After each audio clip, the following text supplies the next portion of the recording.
Hello, folks. Welcome in, everybody. I assume the gathered masses are watching right now because it is Friday. It is Friday afternoon on the most liminal week of the year, and I assume everybody has absolutely nothing better to do than to hang out with me, your favorite indie tabletop RPG creator and current holder of the anxiety crown for this apartment. Or I thought I was, but Jesus Christ, this cat, this you can barely see her hiding here behind the mic. Oh my God! Why are you so needy today? Why are you so needy today? You are massive. You count as masses. Good. Well, welcome in, friend. How are you doing? How is your post? Hi, sweetheart. Hi. Oh my God. She's just Father, all of your attention for me, Father. All of your attention for me, Father. Um, how is your post-holiday hangover going, friend? I'm here, clearly, with the neediest cat in the world, just just vibing. Going to be working on my game. Did, however, set up finally. I've been threatening to set up the spare cam for the overhead, which I'll show off once I don't need both of my hands to just give my cat all the pettings because she demands them. She demands them. She is just the snuggliest girl in the world. Food coma is quite real. Hell yeah, hell yeah. No, who doesn't love a good post-holiday food coma? Well, friend, this afternoon we're just vibing. We're just vibing. We have literally nothing better to do with our times than vibe, work on some games, and see what the weekend brings. So today's going to be a chill stream. Not that the latest streams have been terribly, hey, sweetheart, have been terribly stressful or anything, but there really is no grand goal. I'm just editing my game. Who knows? Maybe we'll shift to some video games or whatever. We'll wrap up around 6 because I do have a couple of things this afternoon to deal with, and hopefully getting to hang out with some friends online tonight and in person tomorrow. So we'll see how that goes. But in order to do any of that, I would need to stop petting my cat, and she shows absolutely zero indication of moving from her spot right now. I could kick her off, but why? Why would I do that? Made your first pernil, came out great. Fuck yeah, quesito, coquito. Damn, I haven't had pernil in. Well, since the last time I went down to the island, honestly. Not to say that I couldn't probably find some decent pernil up here in New York if I looked. I'm not going to shit on my New Yorican brothers and sisters. I don't. Hi, okay, are we done? Good. Finally, have my hands free. I do not doubt. I do not doubt that they are able to provide. Should I look?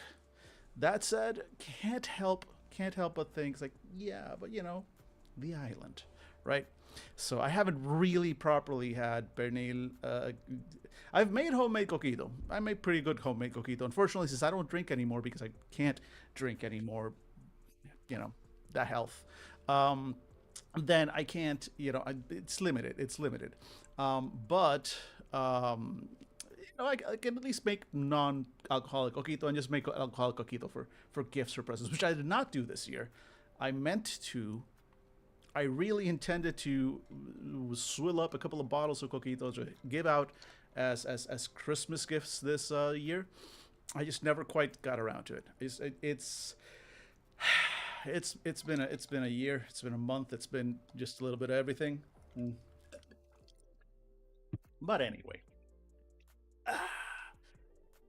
Oh, by the way, I mean mentioned on the stream the other day, but I found my TVA shirt, which I didn't get on purpose, just kind of happened at me. But I have a TVA shirt, and that is my fit for today. But here, let me show off. Let me switch over to the overhead so you can see what I've got. Because I do have yet another camera set up for the overhead. So if I switch over here now, see, there we go. I do have to like manually move the mic over like this so you don't lose my voice. But now I've got the overhead and I've got this. Unfortunately, I don't have a monitor, so I can't see myself or chat.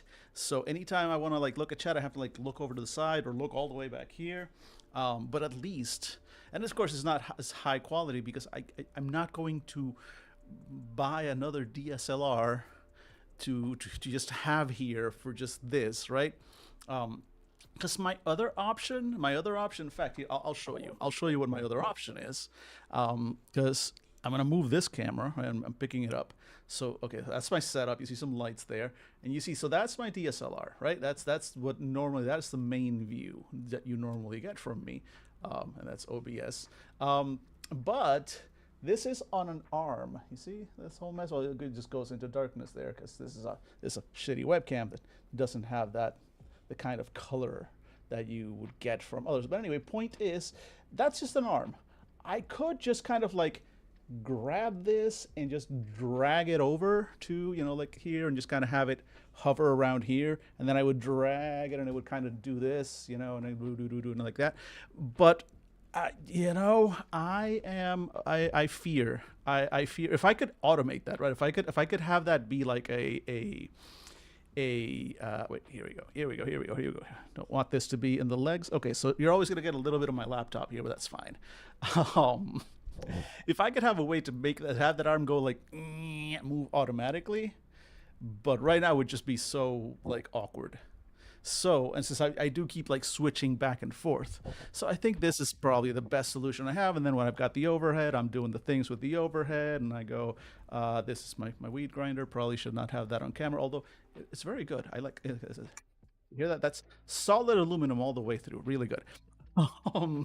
But my little fake mic. Anyway, once I'm, if I'm looking at a physical book, at least now I can kind of look into the camera rather than just having like my Moth Sona up. Like Moth Sona is not going away, right? I want to keep that, but also Moth Sona, I promise hats. And now I feel self-conscious if I try and deliver Moth Sona without, the hats, which I promise, which I have not done yet because I am bad at promising things. Anyway, this is a standard collection of just assorted. This is basically what it all looks like, right? This is just as if the camera could view over. It's just this mess and random objects. That's the entirety of my existence.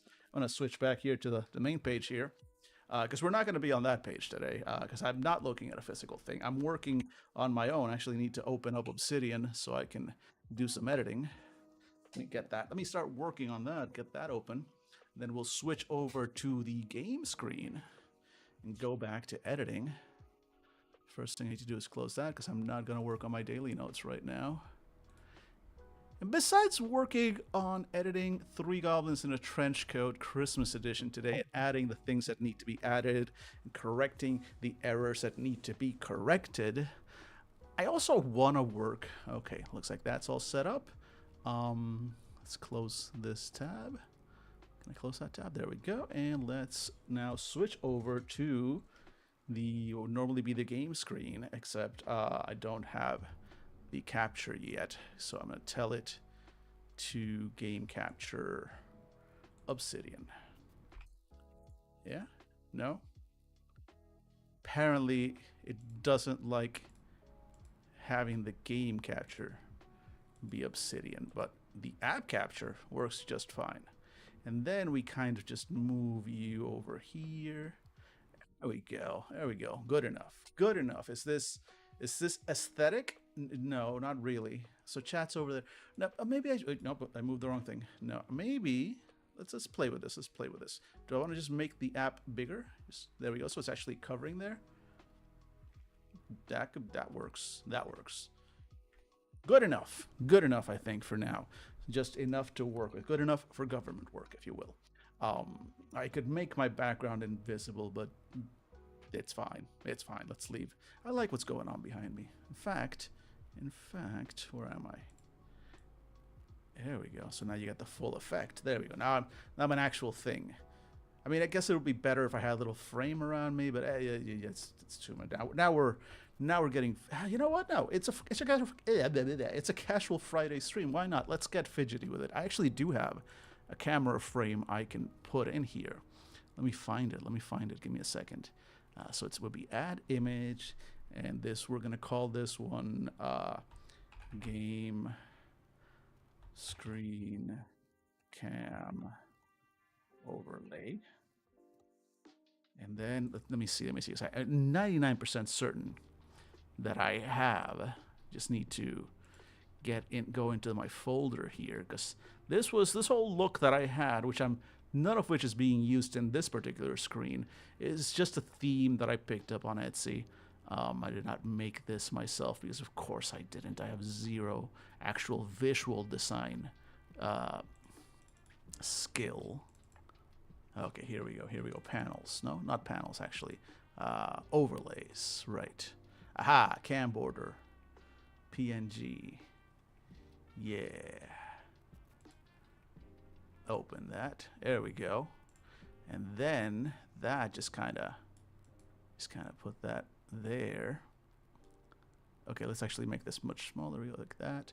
Well, no, that's a lot, because now if I do that, and then, no, that's too much though. Let's make this smaller, like that. And then my camera goes like this. Much smaller. No, but I need to be a lot smaller though. Have I been tricked? I've been tricked. Watch a professional at work, folks. Watch a master at work. Here we go. And then, what's the command for this? Is it control? No, wait. Is it... No, that squashes me. I don't want that. Is it alt? There we go. That's the one that just kind of cuts. I mean, that's fine, actually. That looks a little bit better, I think. It's a little bit more. I don't know if I would use this normally, though, but sure. At least for today. And at least I'm keeping the Christmas edition theme on my Obsidian while I work. So let's see. So we've got a couple of things to do. Let me get back. Okay, here we go. So we got a couple things that we want to do today. And thing number one is there were some spelling errors. So let's see here. Good to reader. This is your first time reading TTRPG, Honey Heist Hack. Cock lays the fame, the power, could let it all get to me. Who I am, no sooner had I finished the grueling task of distilling raw brilliance, yada yada yada. So it was within a year. Trench coat, affectionately known, elevated. Okay.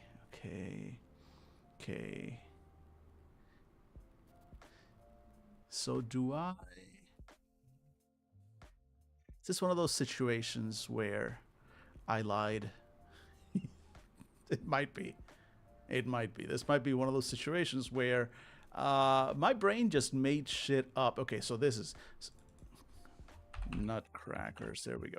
Yeah, I believe I lied. I think that's what happened. Because I told chat yesterday even that I had marked down where these misspellings and problems were.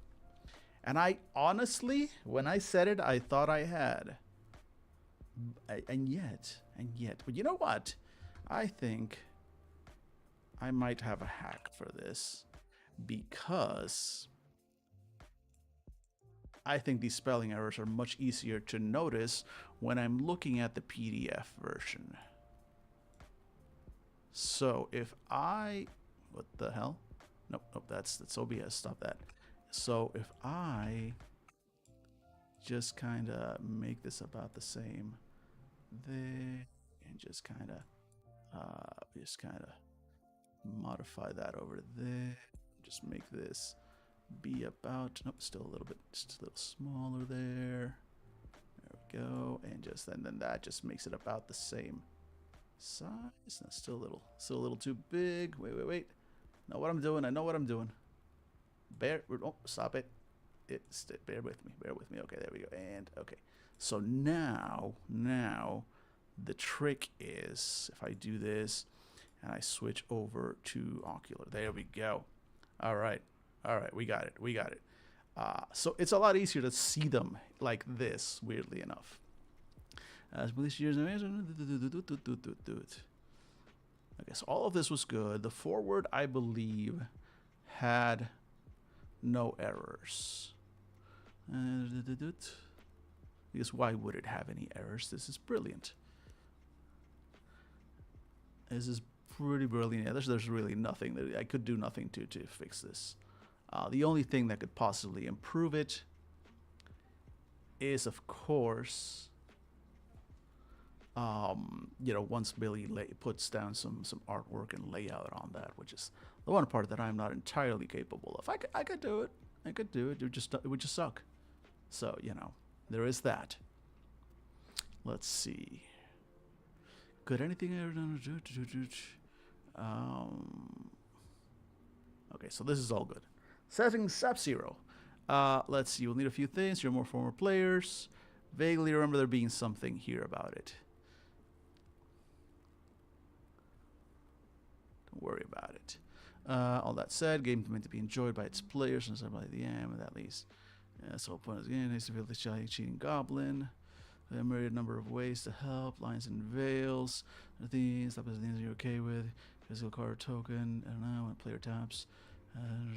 Drop is dropped. Okay, nothing. There was nothing here. Okay, Goblin Master.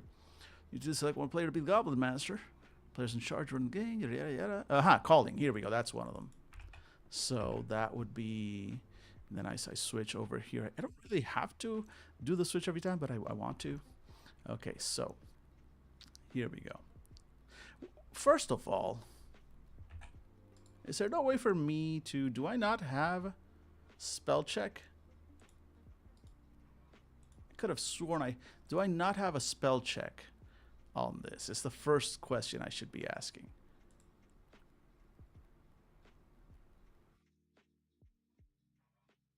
I guess not. Right? So,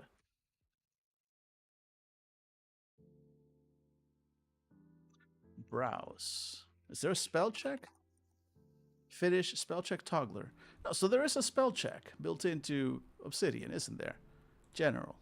Editor. No? There we go. Spell check, yeah. Spell check dictionary is empty. Well, that might be just my spell check dictionary. Like I haven't added any custom words. All right. So it's just I'm in English United States. Is it because... All right, let me try something. Where to go? Where to go? First of all, I can find calling. There we go. Yeah. Why are you not seeing that? Oh, now you see it when I. That's why. Wait a minute. No. Why? How? Calling. Okay. Do I have to literally mouse through? Yeah. Okay. Is that what we have to do? Just kind of go. Okay, let's kind of go through and see if it triggers any other spell check errors as we go. But it's not, because like Gobbo, right? Gobbo's not a real... But okay, now it picked up Nog when I kind of went... Nog, okay, so Nog we're going to leave alone. Right? Why does it take a while to pick them up? Trench coat, okay, it's... Okay, SpongeBob. It's not SpongeBob or SpongeBob, it's SpongeBob. There we go. Okay. Trench coat is... So, apparently trench coat is not a real word. Because every spell checker wants it to be either trench coat or trench coat. See? But I refuse to... And it doesn't care about Hellraiser? I guess it knows that's a word. But, I'm not about to change my ways now in terms of trench coat. Trench coat is a real word. I don't care what any of the spell checkers say.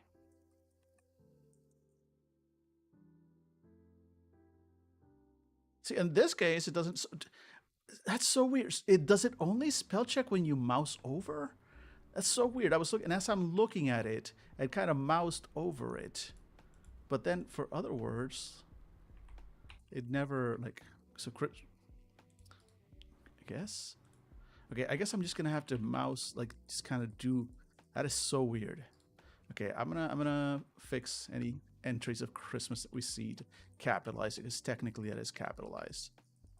But I guess let's kind of do this, because that's so weird. Is this a normal thing? I've been using Obsidian for a while, and I never really noticed. Maybe because I don't do a lot of spelling mistakes, or I catch them as I'm doing them.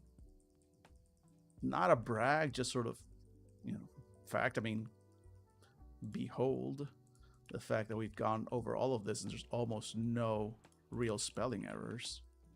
Which is not to say I don't do them. It's also like because typing on a computer makes it easy for me to fix errors. Oh, again, it's when you mouse over. That's so weird. So weird. They take a while to show up.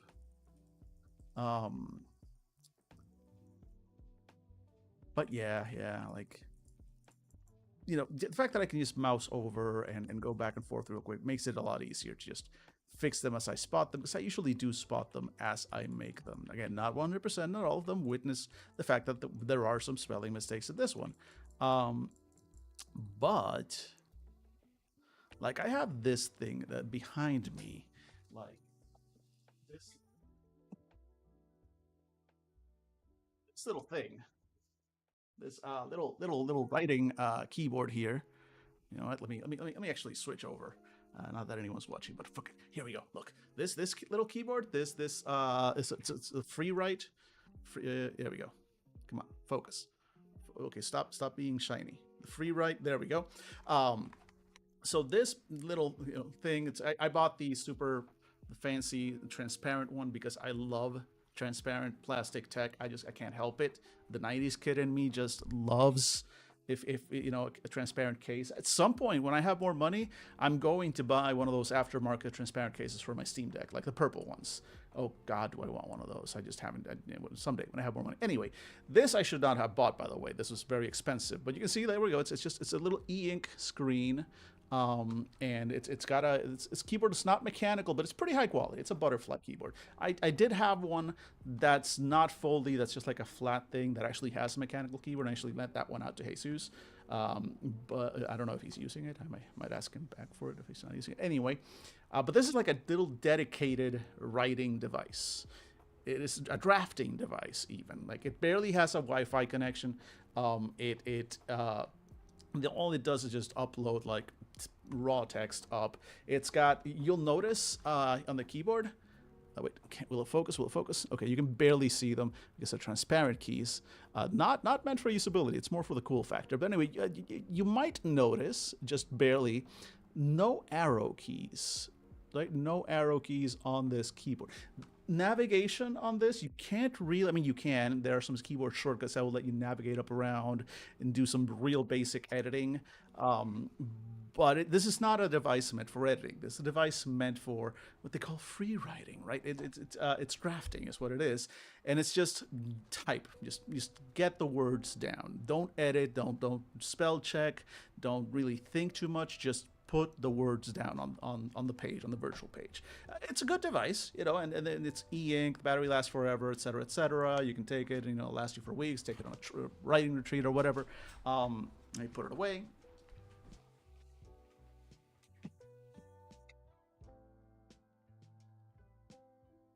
And so, hey, Hawkeye, welcome in, Fred, welcome in. How you doing? How's the post-holiday? Well, I guess we're in the liminal midst holiday, but post-Christmas. Hope that's treating you well. It's been treating you well. So I have that keyboard, right, and that's for writing without editing. But for this, usually when I'm writing, I don't do. And let me switch over to the overhead. Oh, not the overhead. Sorry, the game screen. There we go. So when I'm doing, game writing, I want to be able to edit back and forth. So unfortunately, as much as I like that expensive ass little device, which I got myself on a whim back when I had money, I remember those days. I don't use it to write a lot of tabletop RPG stuff, because tabletop RPG stuff is not like free writing normally. You need to kind of go back and forth and edit stuff and think about stuff. So a shame that my chosen mode of creativity is not compatible with my way too expensive creativity tool. See, Hawkeye, busy at work, had good holidays so far. Find yourself having to rebuild the GM screen this weekend. I've never seen one of your GM screens, but I've heard nothing but good things about them. For anyone else on chat, Hawkeye, if I'm not mistaken, makes GM screens. I don't have a shout out that I can. Well, I can do the shout out, but folks, just follow Hawkeye on their Twitch channel. If you're looking for some custom GM screens, I don't know if you have any availability. Oh, damn, that's a shame. They lost the package. Ah, fuck, that sucks. I've had that. I've had that happen.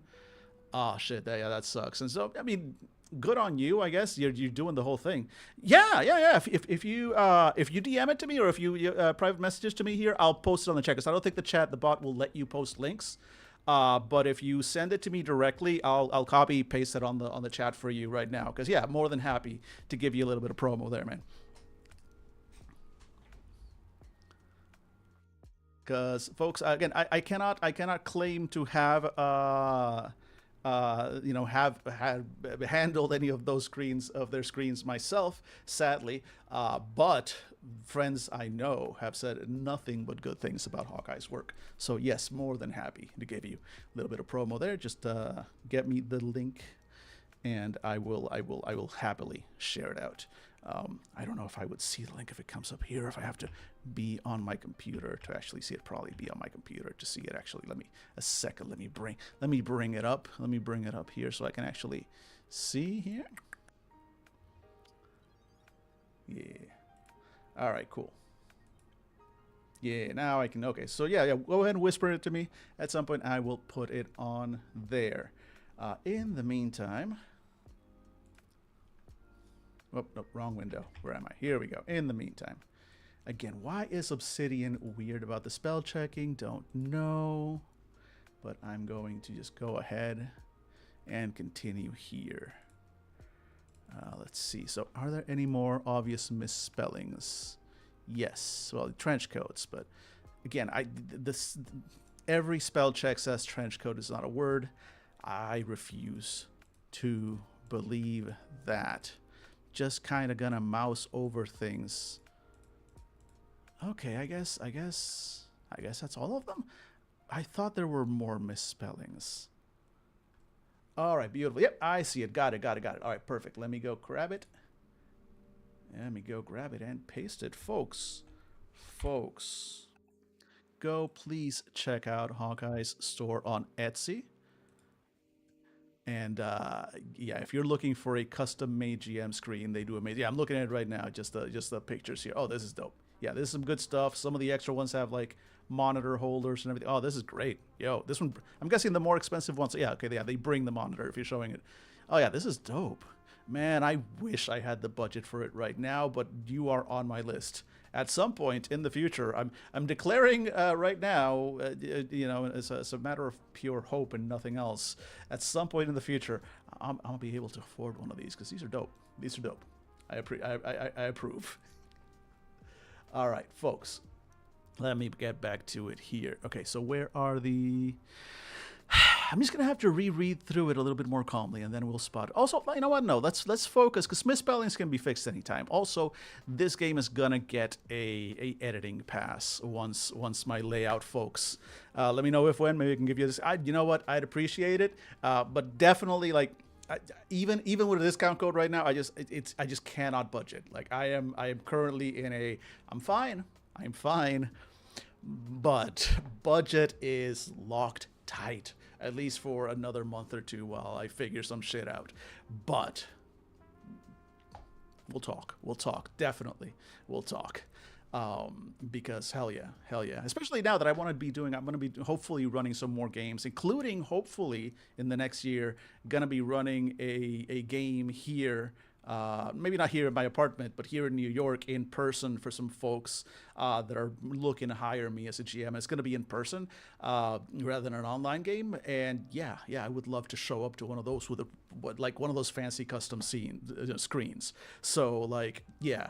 Like again, I've actually been thinking about that for a while. I just can't have the budget for it, but oh boy, it's going to happen. Because yes, I very much want to be able to like show up to like my players' games with a cool, badass custom GM screen.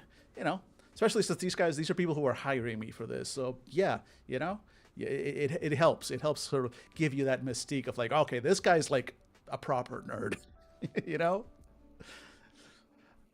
So, all right, let's see here. Let's kind of just scan over it. So, by the way, Hawkeye, I've been kind of working on this. I officially released this game on Christmas Day, and then realized one of the mechanics is missing, and there were a couple of misspellings. So this is just the ash can anyway, because it has no layout, no art, no nothing. But it is the third edition of my little homebrew personal Three Goblins in a Trenchcoat game, which is barely a game and more just a series of jokes, barely hung over the skeleton of what was supposed to be a honey heist hack that got away from me. And now this is the third one in the series, the Christmas edition, for which I've written a full foreword. And added additional mechanics. In the previous game, I added mechanics because at first it was like, okay, so three goblins in a trench coat, right? It's the basic like number. That's a classic. That's a joke, right? Three goblins in a trench coat. So that means it kind of locked the game down to 4 players. You could have the GM, which in this case is the Goblin Master, and then 3 players, each one playing one of the goblins in the titular trench coat. But then I realized, what if you don't have friends? Or what if you don't have enough friends? Like, so there's a minimum. There's a minimum is 3 players, and then that would be 2 goblins in a trench coat and the GM.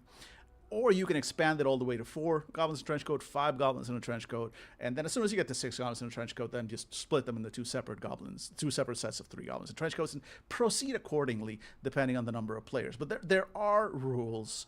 There are rules in the game for yeah, here we go. Like a full 5 goblin in a trench coat Voltron wannabe configuration with custom bonuses and stuff depending on your position within the trench coat, and even a special custom ability called Hold if you're in that, which lets you have a better chance of holding together inside the trench coat, because that is your biggest risk in this game for the most part, is that if you get hit or you take damage or just things go badly. Things go badly, right? And you're 3 or an assorted number of goblins inside a trench coat. You are never the most stable thing in the universe to begin with, so you're gonna have to roll to kind of hold together. Yeah, classic Joe. 3 kobolds with a manager in a trench coat from a wrestling show. Exactly. Also, that's dope. I'd love to see that. The actual. I'd love to see that. Guys, folks, I love indie wrestling. I don't. There are indie wrestling shows in the New York area. There are almost none in New York City itself, because New York fucking city is expensive and it's hard to do that shit. So unfortunately, that means I don't get to go out and see any, because living in New York City is weird, because most of us have no car, right? And you don't need one for the most part here in New York City, right? It's all public transportation, and you figure it out. And if you have to get an Uber, you get an Uber or whatever. But it also means that you're kind of trapped in the city because you don't have a car. So if you actually want to get out of the city and do something, it becomes a whole thing. You have to rent a car. You have to make arrangements. It's a whole thing. You can't just pick up and drive a few towns over, for the most part, right? There are people who have cars, yeah, of course, but you know what I mean. So sometimes I'll hear of like a cool indie wrestling show, like, and it's just a couple hours drive out, and just a couple of hours drive out might as well be in California, which makes me sad. I don't know what I'm going to do about that. I just don't. I mean, I don't know if New York City is going to be where I am for the rest of my life either. We'll see. But I think that's a little bit beyond the scope of dealing with 3 goblins in a trench coat, the role-playing game. So yeah, I fixed a couple of misspellings that I found, but the main thing is that there is a whole ass mechanic missing from this game, which is here. So I added a whole extra optional stat, holiday cheer, and I specifically say, yeah, here we go. I state that if you have high enough levels of cheer, you can venture out of the trench coat for a scene without the usual ill effects. But then I never actually defined that. So we need to settle that, because that's going to matter, because it's going to affect not just you, but the other trench coat dwellers, if you will. So let's go ahead and go. So what does it mean? Let's see. So we should add this as a... So this is how you gain and lose cheer. What does it mean? Okay, so I think we're going to edit this paragraph here and state that there are 2 things that happen with your holiday cheer level. First thing that happens. Okay, so let's give some space here. How am I going to word this? Let's see. Holiday cheer affects your goblins in two major ways. The first is that.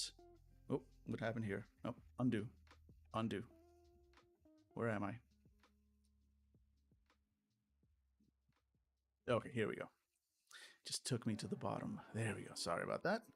First is that anytime you interact with one of Santa's little helpers, your holiday cheer will affect your rolls. If your current holiday cheer score is 1 to 2, blah blah blah blah. Okay, cool. So that's the first part, and then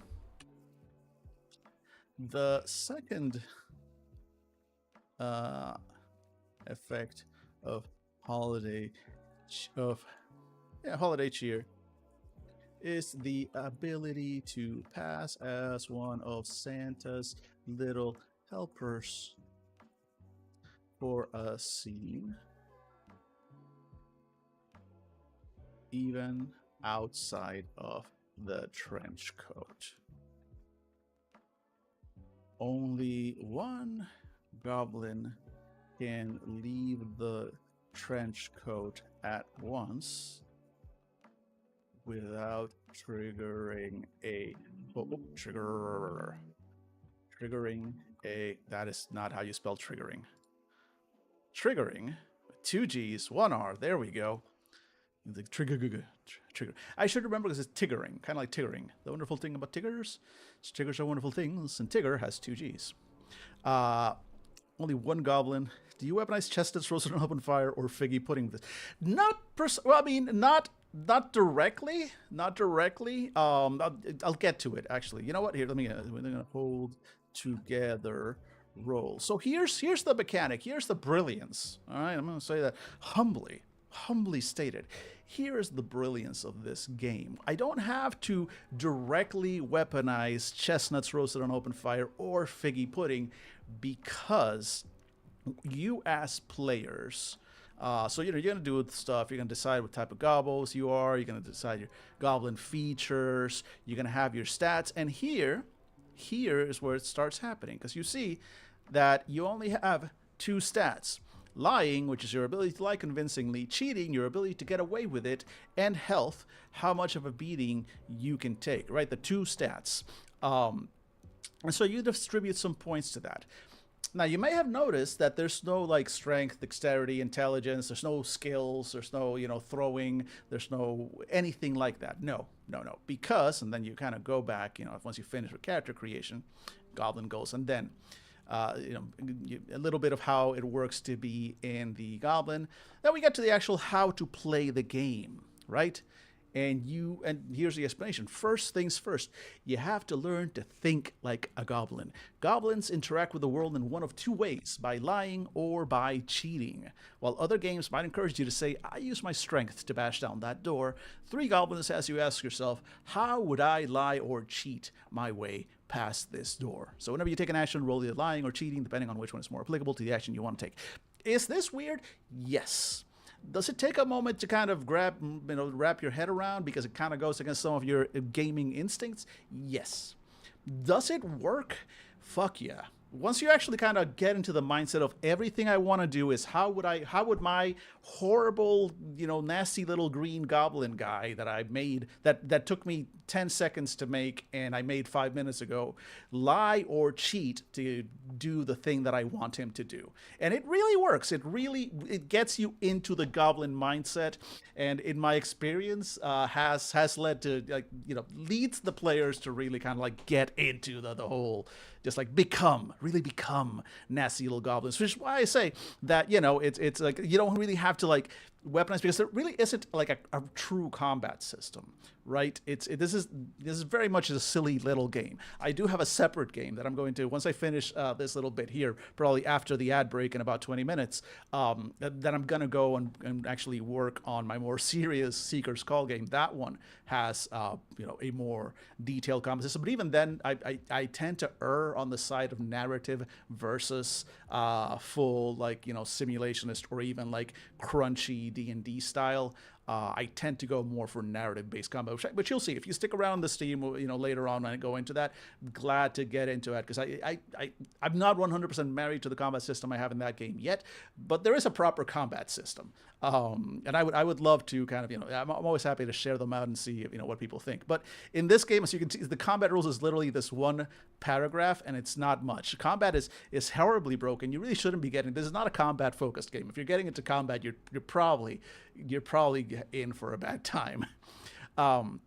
But yeah, goblins being quick and dirty little buggers, always act first in a fight. Goblins being weak and pathetic little buggers, can't really do much damage with direct attacks. Goblins should describe what they're doing to damage or harm their enemies, then roll cheating or lying as appropriate. Success on the roll inflicts 1 point of damage on the enemy. Failure inflicts 1 point of damage to a random goblin inside the trench coat and requires a hold together roll. Winter and sealskin. Actually, I need to edit this because it's not winter and sealskin trench coats. Not in this. I'll just go in some trench coats.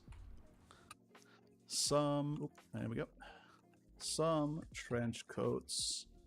Yeah, eliminate the damage, but still require a hold together roll. When the enemy is reduced to 0 health, a goblin takes enough damage to reduce them to 0 health, or they fail a hold together roll. Combat is over unless the goblins are smart enough to flee before that.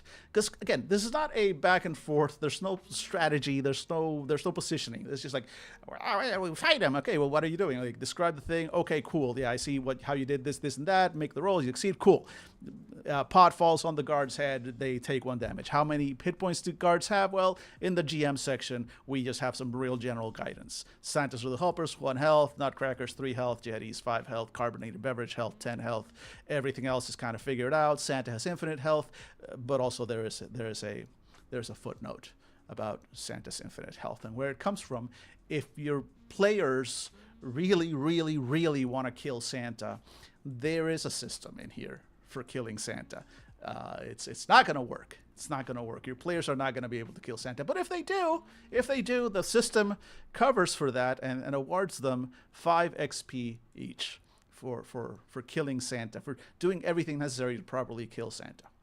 Quick reminder, there are no advancement mechanics in this game. But you know that some players are going to want to try and just murk Santa. And who am I? Who am I to say no? I'm not going to say no. I am going to make them suffer for it, though. All right, where was I? I need to add this mechanic. Where did it go? No, Christmas Miracles. Wait, we're skipping because... okay, here we go. Holiday cheer. Also, if you stick around in chat, once I finish these edits, I'm going to export this out as an updated ashcan. I'll put the link on chat as well for anybody who wants to download it. Eventually, probably by the end of January, there will be a release of this game with proper formatting, actual art and layout and stuff, performed by the same guy who did it for the previous 2 Goblin games. Billy Coughing. He did a great job with those, and I'm excited to see what he does. And so that version will be available specifically for Patreon fans who follow us on the Fandible Patreon there. So I'll go ahead and put it on chat and give us a little promo as well there. So Patreons to Fandible will get that effectively for free if you're, I think, at the $5 level. And also it'll be officially for sale on itch. At that point for $5 as well. Right now, I'm just kind of giving away the ashcan for anybody who wants it. And we'll see. I can't help myself. I usually just, again, these are not giant games, so I usually end up just giving away copies to people because I just want people to have it and play them. Every time I hear that somebody has played one of my silly little Goblin games, it gives me life. Literally. It's just their days get added to my life. Every time I hear that somebody played my stupid little Goblin game and enjoyed it. I'm still to this day. Give me a second. I'm gonna tell you a little story, and which is why I have a deep emotional connection to this stupid game. Um, this was what I want to say. I mean, this was must have been right after it came out. Yeah, I think this was right after it came out because I think I hadn't written the expansion, the three by Trenchcoat, Revolutionary War themed expansion. Yes, yes, that is what the expansion was about. I think this was the original Three Goblins in a Trench Coat, and this was at this was in Ohio. This was at a catacon, one of those smaller, regional cons, a catacon. Good folk. I think they're still doing it yearly. I hope so. I haven't had a chance to go back. It's a goddamn shame because they were good people. They always hosted us very happily. But I set up a session. I wanted to try it out. So I set up like as a DM session to run just a game of Three Goblins. It's a very short game. It usually runs in like an hour, something like that. You can keep it going longer, but an average game will go in an hour because it's very quick. It's very stupid. It's very silly. And yeah, you should. A Catacon, they're good people. Again, I don't know because I haven't been there in a few years. I think this was back in either 2019 or 2020. Probably the end of 2019 because I remember when this happened, it was usually snowy and was it usually snowy and cold? Oh, Jesus Christ. Time means nothing anymore. Anyway, could people at a catacon? So I put up a session of this. This was was it Columbus? Columbus, Ohio? No, or Dayton, Ohio. I think it was Dayton. Yeah, I think Catacon is in Dayton. Let me actually double check. It's not. Yeah, it's not Columbus. I think it's Dayton. Let's see, Dayton, Ohio, a Catacon. Like ACA. Yeah, the Catacon website, Catacon gaming convention. Looks like they did it this year, just in November 2024. So I don't. Doesn't look like they've announced anything for 2025 yet. But they were, yeah, Catacon 12 was in 2024. That'd be cool to show up for a Catacon 13 in 2025 if they're doing it. I hope they do. I guess we'll find out later. That's the thing with a lot of these regional cons. You don't get to know if they're happening again next year until they don't know if it's happening again next year a lot of the time, right? Yeah, no. It was a good time. It's a good time. Like it's a small regional con, but it's very focused. It's tabletop RPG focused, or at least it was at the time. But yeah, they also had a big board game section as well. It was like it's a small regional con, but it's not that small compared. I found it maybe a little smaller than something like the DexCon, the double exposure series of cons here in New York. Which, if you haven't been to those, that probably doesn't help you at all. But point is, it's not a huge con, but it was a very comfy, very cozy con. I really enjoyed my time there. And so at that con, I set up just a single session because I was kind of nervous. I hadn't done a lot of GMing for people that were not my friends or the podcast folks, right? So I was kind of nervous. So I really only posted one GM session for it, and I got some players signed up, and it was just random people, not people I knew, and I ran the game. And it went swimmingly. It went very well. The players really got into it very quickly. I remember that group had this game is not a game for kids. I mean, it's very simple. Kids will get it, but it's not meant for kids. But that said, yeah, a parent had brought like some of their kids. They weren't super young, right? We're talking like 13, 14-year-olds at most, to the table, and I was like, fine, no worries, we just won't do certain topics. Not that this game is like a grim dark or anything, right? But sometimes people want to make certain jokes, and kids, right? So no problem. Game went off without a hitch. The kids got into it, the parents got into it, the random strangers at the table. Everybody had a good time.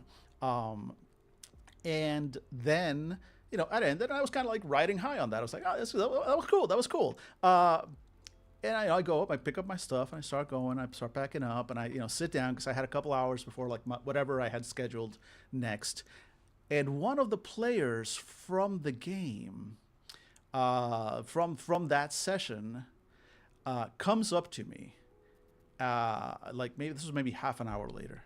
They come up to me and they're like dragging a friend, like literally physically dragging a friend, and I can see a couple of other friends like sort of hovering in the background. These were like early 20s, late teens. Like these were young folks. Look at the beard, right? I mean, anyway, To be fair, I lost my hair, and my hair went mostly white like in my 30s. So the fact that I'm like in my late 40s now, I basically haven't changed, except for losing a lot of weight. But I really haven't changed otherwise. Like I went old fast.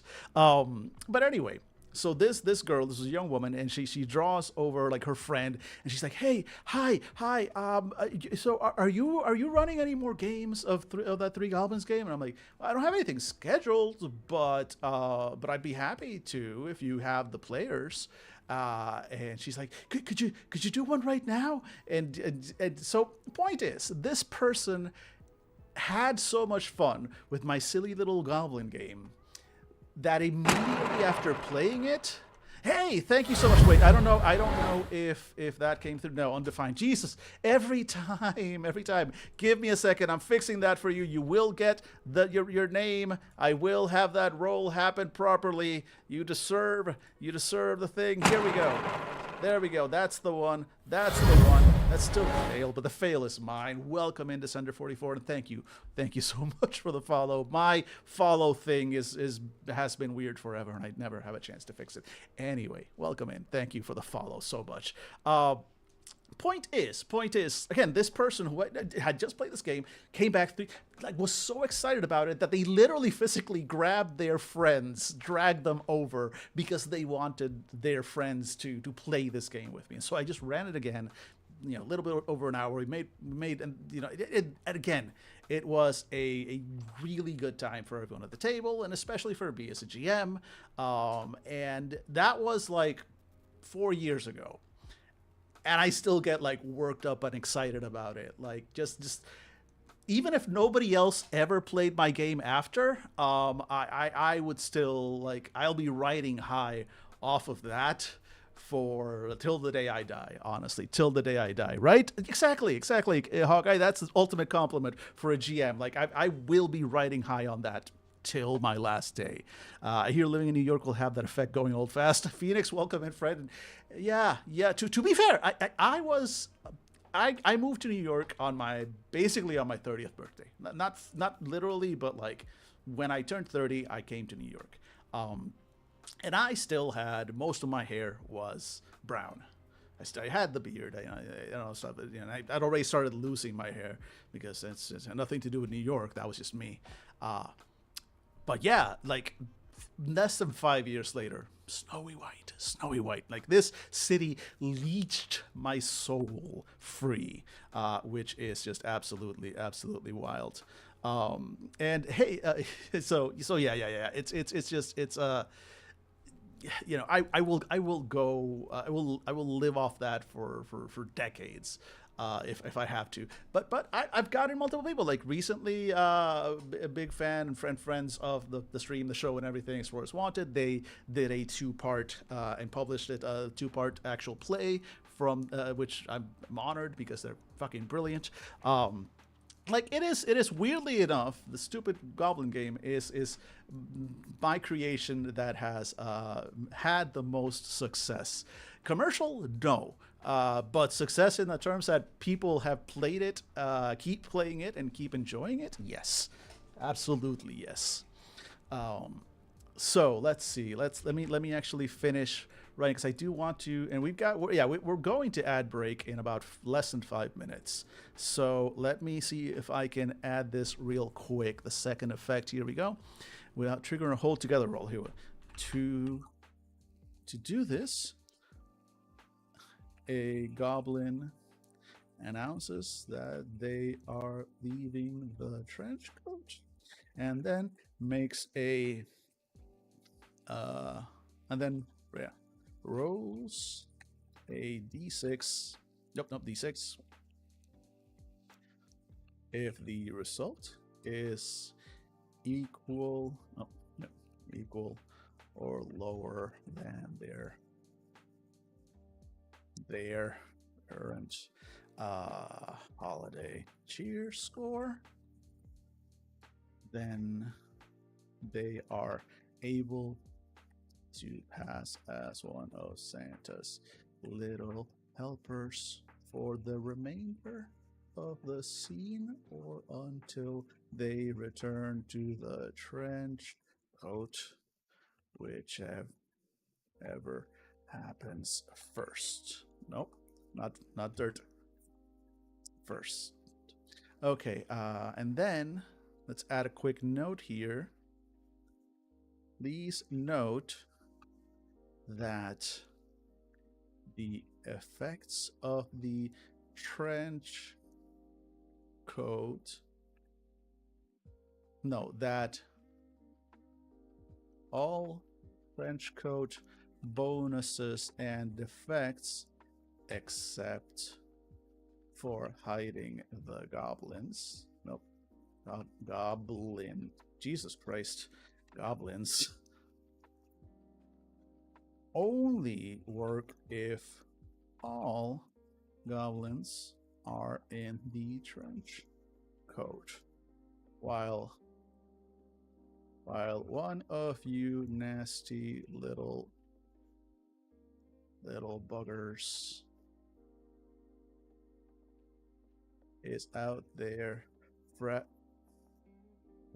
Jesus Christ, fraternizing. Is that? Yeah, I guess I did spell it correctly. Who knew? Fraternizing with the enemy. The rest of you are in for a bad time. There we go. Cool. Absolutely done. Make it so that the rest of your party hates you. I think that's a good mechanic. Let's leave it at that. In fact, while I wrap that up, folks, it is time for me to run the hourly ad break. I do 3 minutes of ads each hour to keep the pre-rolls away. Please bear with us. Please come back, because after the ads, I'm going to finish this up, and then we're going to actually work on a more serious game. I'm going to look at Seeker's Call, because I do have some things I want to think about regarding that one, and that could be fun. So, folks, as in the meantime, bear with me, as I will be right back.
All right, we are back. Welcome in. So I did switch out the theme on Obsidian because in order to do a little something something for folks, which is in this case that I have now that I have corrected a couple things and added that mechanic, which does not need to be play tested. Why would I ever do something as foolish as playtesting?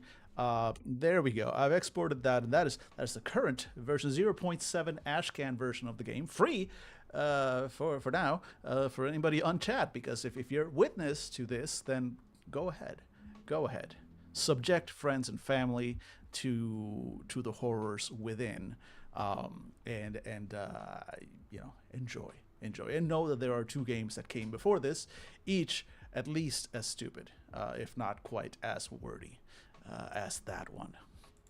There we go. And I will. There's nobody on the YouTube side, but if somebody on YouTube asks for it on chat, I will also link it over there.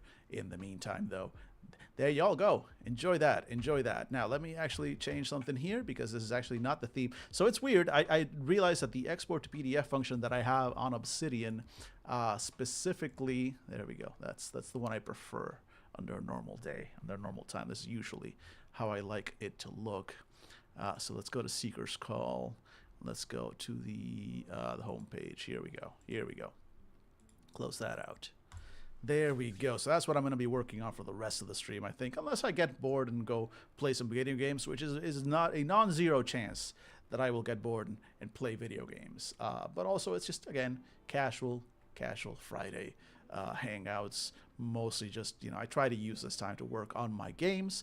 But, chat. Pop off. Feel free. Ask. If I will be your performing monkey. If you ask for something, I'll see what I can do. But otherwise, this is kind of what I'm going to be up to right now because I want to give this some thought. And this was triggered in two parts, right? This was triggered in two parts. One was a while ago. I watched the Quinn's Quest video on YouTube for their review of Slug Blasters. So it turns out that apparently we played Slug Blasters at least once. I think we played Slug Blasters on Fandible once. I'm 99% certain Jesus ran it for us. But because of that, I don't have a lot of clear memories of it because we played so many different things. And also because ADHD is a hell of a drug. But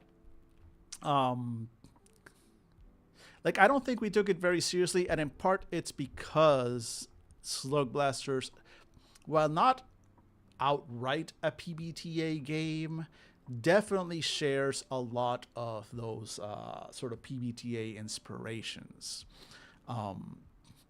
And again, me and my friends, I'm not going to call us grognards because we're not. That presupposes a certain attitude that I don't think we necessarily have.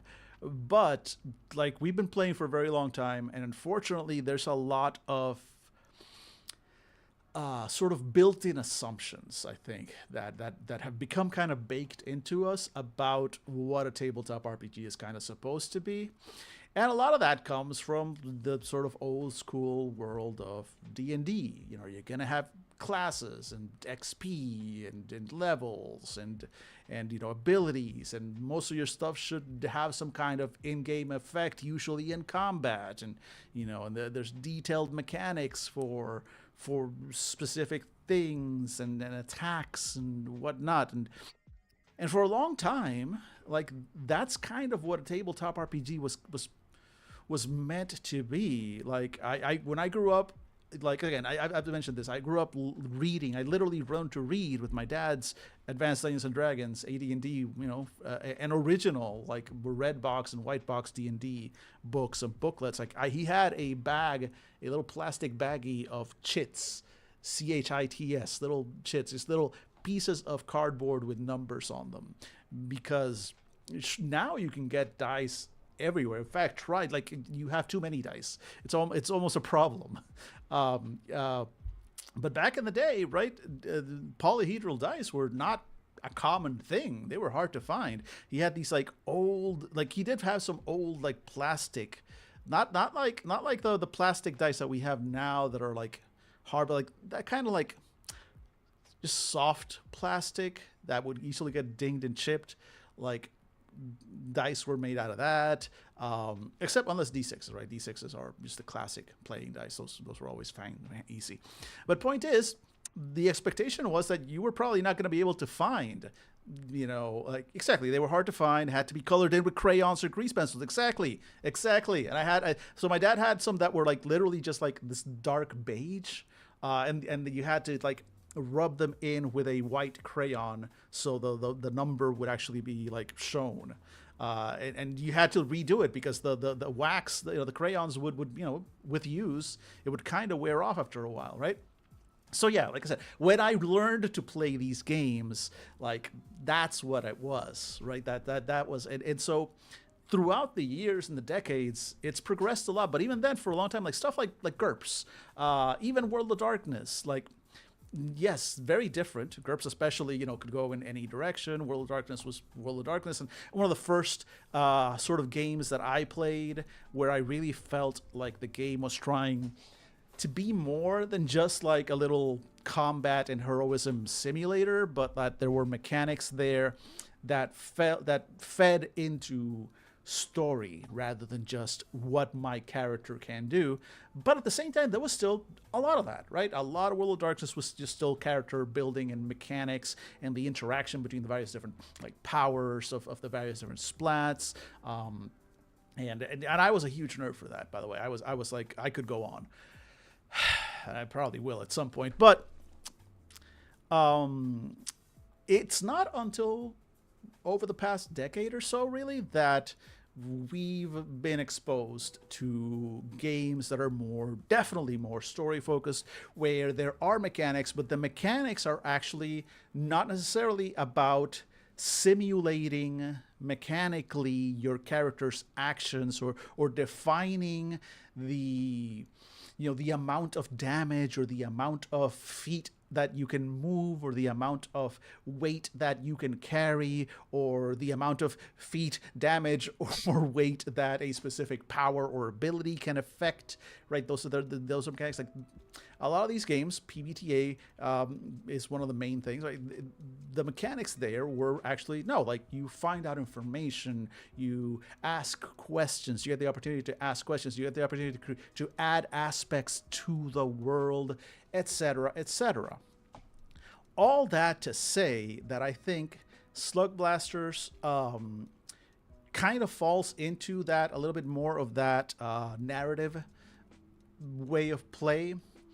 And when you're approaching that kind of as we did, that it was just a one shot, we're just, here's a set of rules, just grab the rules and we're just going to play an adventure in it for this one shot, and that's it. We're not, like it's starting to sound, especially after seeing that review from Quiz Quest, it really was more meant, it really is a game meant more for arcs, right? Narrative arcs. Not necessarily for a long campaign, but definitely a narrative arc. It's not going to shine like it could in a one-shot way. And again, I haven't listened to the episode, but I live in fear constantly of game designers listening to us play their games, because as someone who was trying to do some level of game design myself, I recognize now more than ever that we are real bad. We are real bad at following the rules of the games we play. Like if you're trying to learn, I'm doing a bad job of selling you on why you should listen to Fandible, which is probably why Fandible.com. I'm gonna hit that button again just in case anybody on chat doesn't know. There's the link. We are the biggest little actual play podcast that nobody's ever fucking heard of, and there's probably a reason for that. But point is, I feel bad. I feel bad for game designers because we butcher their rules. Because again, we're usually like, we just picked up the book 5 minutes before we're about to record, and then we go. We are not good people. Is, I think, the message that is important for me to send. So with that in mind, here's a game that I'm never going to run for the podcast, most likely, which is Seeker's Call, my game that I've been working on for a while, and it is a game. It is a game. Oh, here we go. About exploration. It is a game. There are thematic ties to something like D&D. In fact, it is in a way kind of my personal like fantasy heartbreaker. Like we all have one. We all have one. This one's mine. But it's not meant to. It's meant to be to kind of give that D&D esque fantasy of adventure in the sense that you're traveling across, the countryside. You're exploring dungeons. In this game, they're called delves. You're overcoming challenges. You're battling enemies. You're hopefully helping out communities and gaining rewards and stuff. But the approach to it is more of you are a group of adventurers, you are a group of travelers, you are a group of seekers. That's why the game is called Seeker's Call. You are the titular seekers that are being called specifically to these delves, to explore them and to help resolve the discords that are at the heart of these delves that are making them affect the countryside, affect the towns around them. The whole point is that these places, these delves exist already, but they are unbalanced, they are discordant.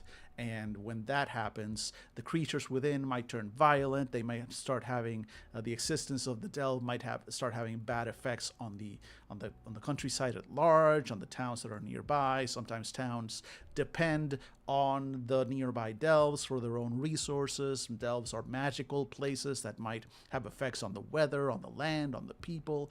When they become discordant, it affects all those things and more.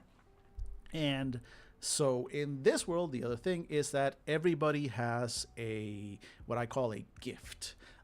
This is in concept a little bit like My Hero Academia, if you're at all familiar with the anime. But the basic concept is that everybody has a very minor magical ability, a very minor magical gift, capital G gift, that is sort of imprinted into their heart. I'm not going to go into the details of the magic system too much. That will be saved for the final book, the final game in that series. But I could go on. About the nature of the magical system. Suffice it to say that there are words of magic spread into various familias of magical types, and access to those words allows you to craft different spells. But that's not who this game is about. Those are wizards. Wizards and mages are able to grab and manipulate the words of magic. For the majority of people, there is, they know that there is a word of magic inscribed on their heart. Like, everybody knows this, but not everybody knows what that means at a mystical level.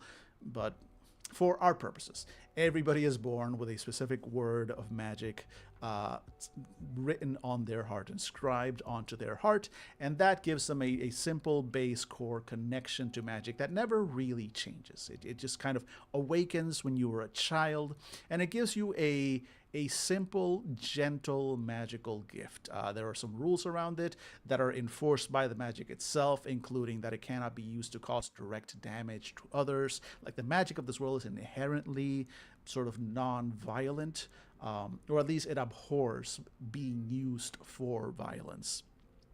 That doesn't mean, of course, that it can't be, and humans are endlessly ingenious when it comes to causing violence upon one another, but by default, the magic in this world is a gentle magic. And in fact, the first game that I set in this world is called Hometown Magic, and I do feel like I should rewrite that one at some point. But I kind of looked it over recently, and it doesn't need that many changes. I still feel like it'll need a rewrite as I've given that world a lot more thought. But also, that is a game in which you're playing children. You're playing children first discovering these magical gifts and learning to use them. And I introduced some systems in which you can kind of share the gift with others. And one of my big first things with this world is that I wanted the concept of connection. I wanted that to be very important at first. I wanted people to, how can I put this? If you were going to use your magic your gift on someone else, there needed to be a connection to that target, to the person, thing, or place that you wanted to use your gift on. And while I like that in concept, in terms of gameplay, it became very unwieldy because I tried to make systems that would like track your level of connection with specific things, but then that was going I've seen some games do stuff like that. One that comes to mind right now is Fabula Ultima, which is the tabletop JRPG game, which I by the way, that's one that I definitely want to go over on stream at some point, and I actually want to run some games of Fabula Ultima at some point. Those are some that I want to set up for start playing at some point, because if you didn't know, I want to run games for people for money, because I need to pay rent. And one of those ways I'm going to be doing that in the new year is start playing games and be listing a whole bunch of games there. I originally listed a couple of test games that were World of Darkness. I got a little bit of interest, but not much. It's fine. Learned a little, and then I'm going to hopefully, again, early January, possibly first week of January, I'm going to just put out a whole bunch of games and just see what happens. I'm excited for that. And Fabula Ultima is one of the ones that I really want to run. And point is, that game has this, like, you basically set up relationships with others, and you set up, and the relationships are not necessarily two-way, so you can have a something like a connection to a rival that inspires feelings of jealousy, but also of brotherhood or something like that. Like one of those like classic anime rival things where like technically you're on the same side, but you always push each other forward and you're in competition with one another. That whole thing, can be represented through that system.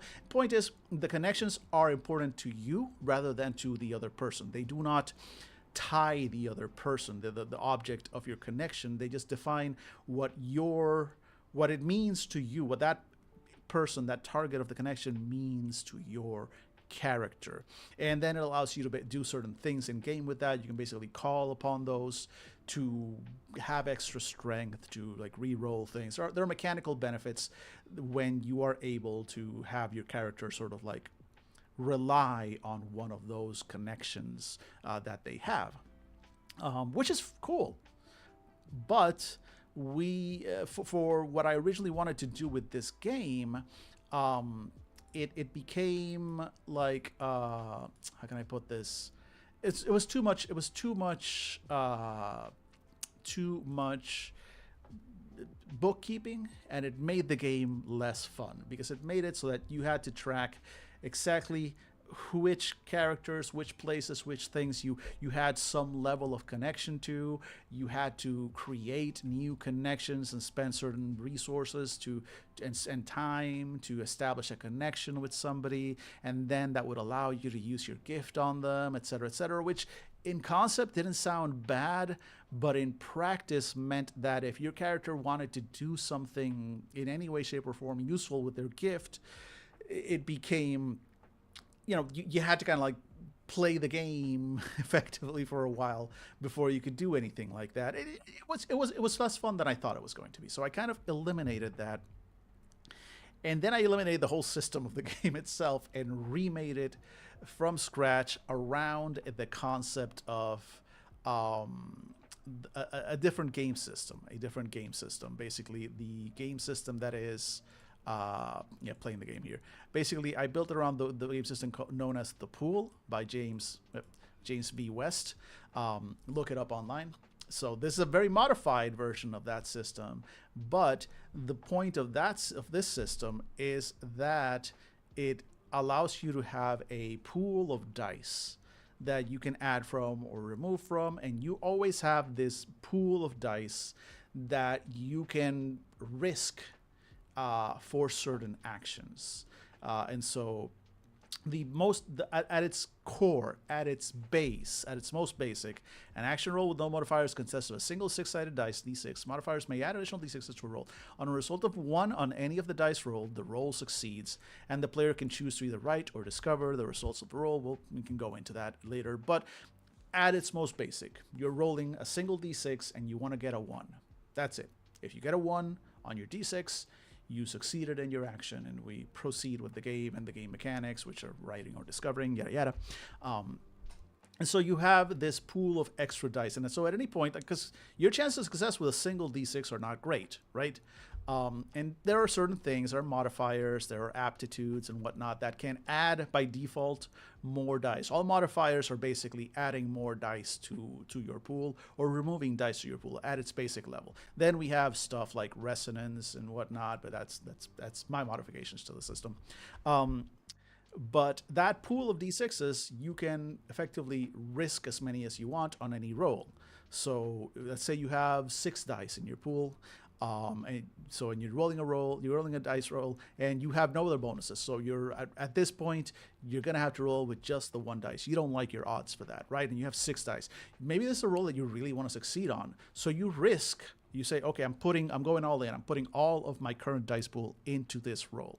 And now you roll 6 plus 1 that you already started with, 7 dice, and you roll all those. And now your chances are much better.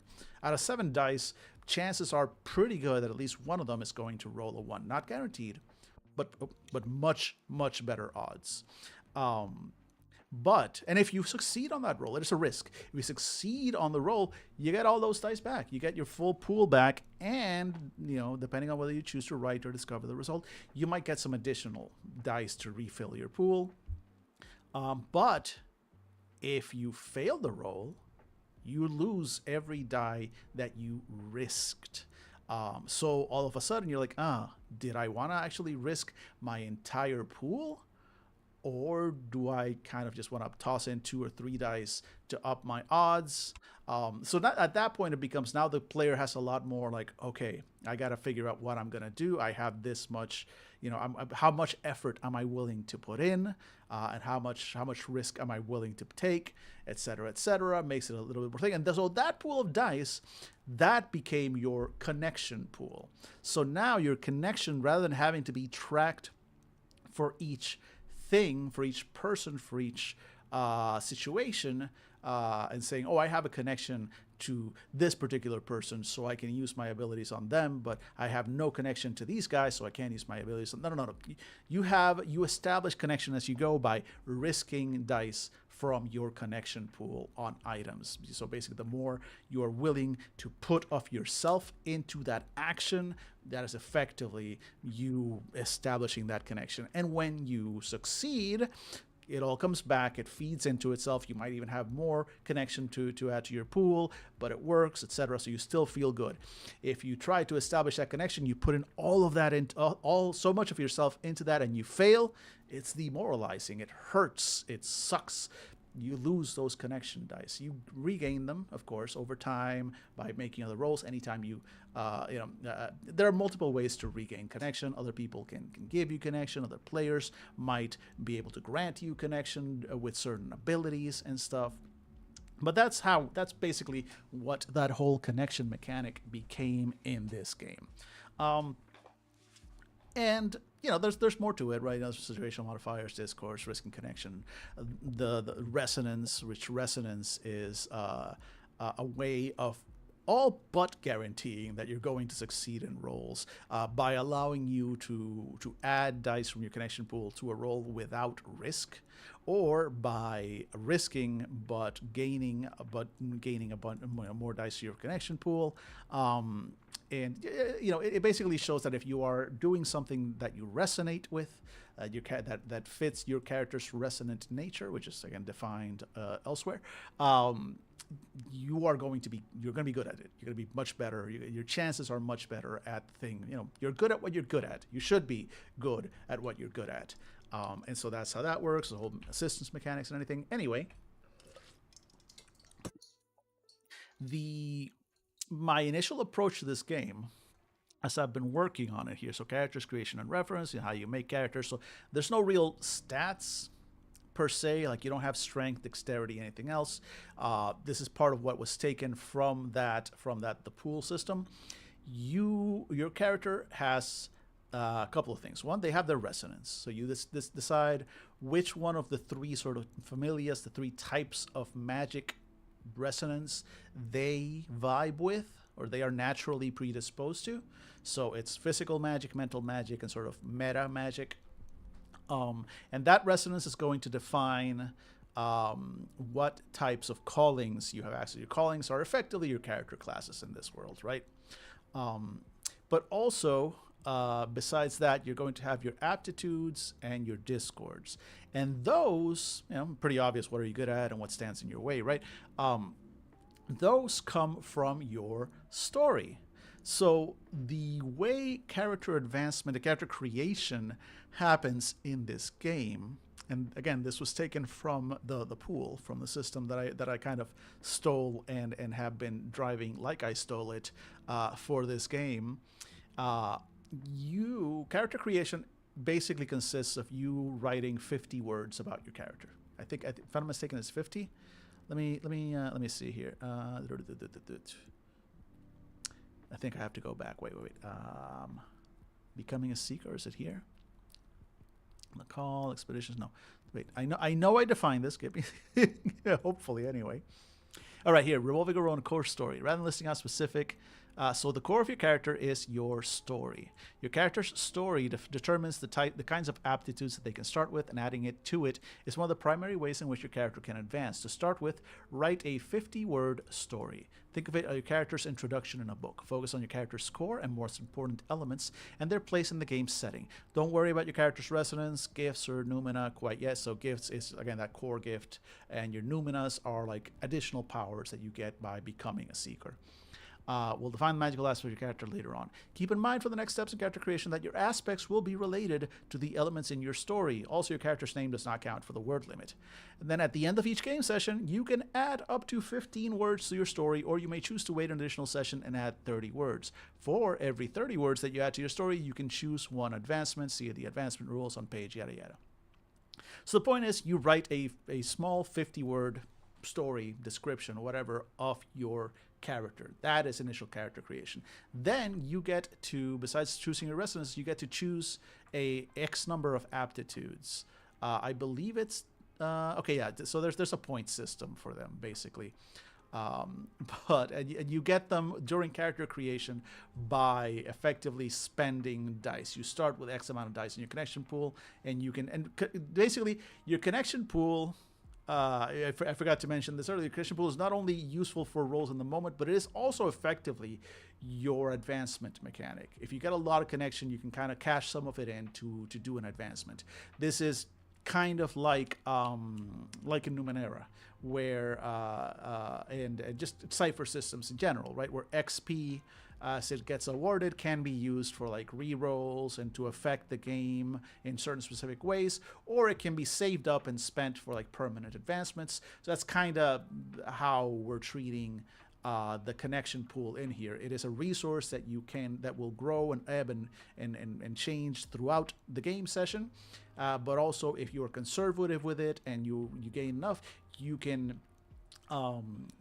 basically well, at least in character creation, you can spend them to do advancements, and later on you will be able to, like, again, spend them to do proper advances. But the point is, oh, actually, wait, I kind of skipped that.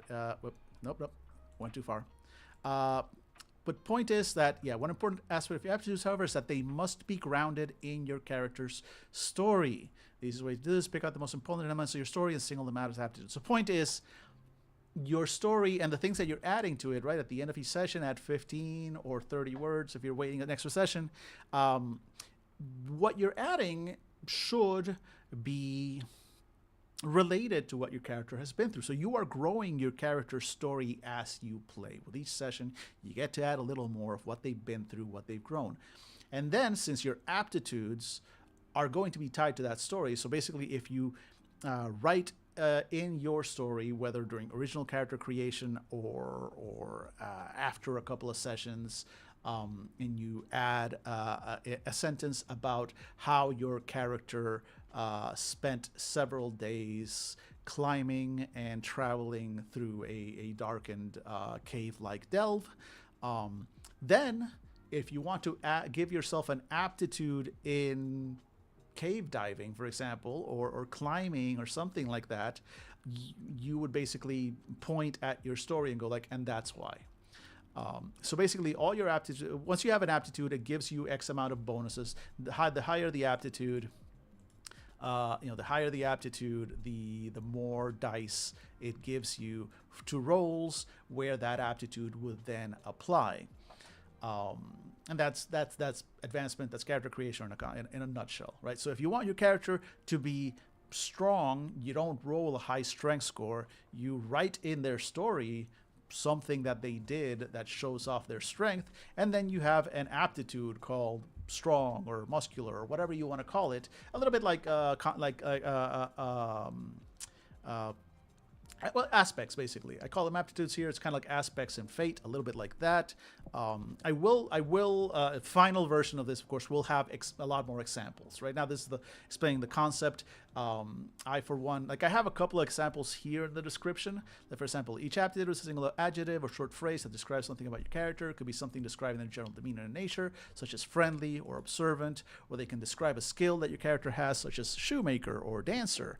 It could even involve a family or social connection, son or daughter of the town mayor, or 28th in line to an unknown throne, for example. It could even be a short phrase or title describing something your character did or experienced. Diver of the Azure Cavern, or award-winning chicken wrangler.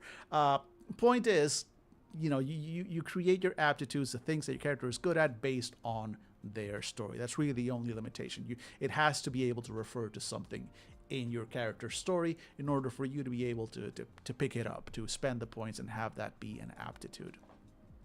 And then discords are stuff. Discords are basically anything that gets in your way, anything that makes a roll harder, anything like so. Injuries, physical injuries, are classified as discords, but also like special effects, monster abilities, magical effects might hit you with a discord, a temporary discord. You also have the major discord, so stuff that is part of your character, like cruel, aggressive, arrogant, bossy stuff like that can be a discord.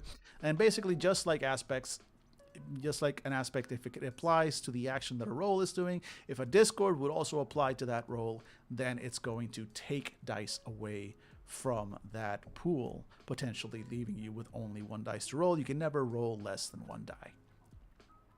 And then here's some rules on injuries and how to sleep at how to heal injuries and stuff. All this pretty normal, right? I mean, different, right? It's not classic stats and stuff. It is a little bit more flexible. And then we have the callings. So the callings, which are very much in progress, being rebuilt. And then there will be 12 of them in the end. I have 9 of them mostly defined, but needing to be rewritten. I've rewritten one of them, mostly rewritten the Conflux, rewritten the Crafter. All of these are very... there's a lot that goes into them, especially like Crafter. For Crafter, if I wanted to be a Crafter, I had to create a whole crafting system, which I'm actually kind of happy with for once, but I don't know how well it plays. I like it in concept. I hope it plays well. I have not playtested this at all. Playtesting is for the weak.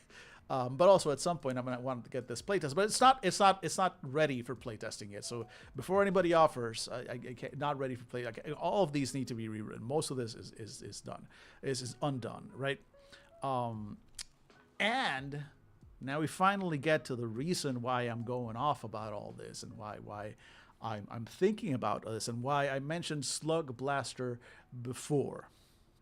So, one of the things that Slug Blaster really does very well, and is the character arcs, the individual character arcs. Volunteer for tribute when the time comes. Great. I love that. I will. I'm hoping to have something playtestable by in this year. I'm hoping I'm not going to go through 2025 and this is still gonna look like this. I sincerely hope not. But yes, thank you. I love the interest, and yes, I will take you up on that. But so going back to that, like I said, Slug Blaster has this whole thing about character arcs.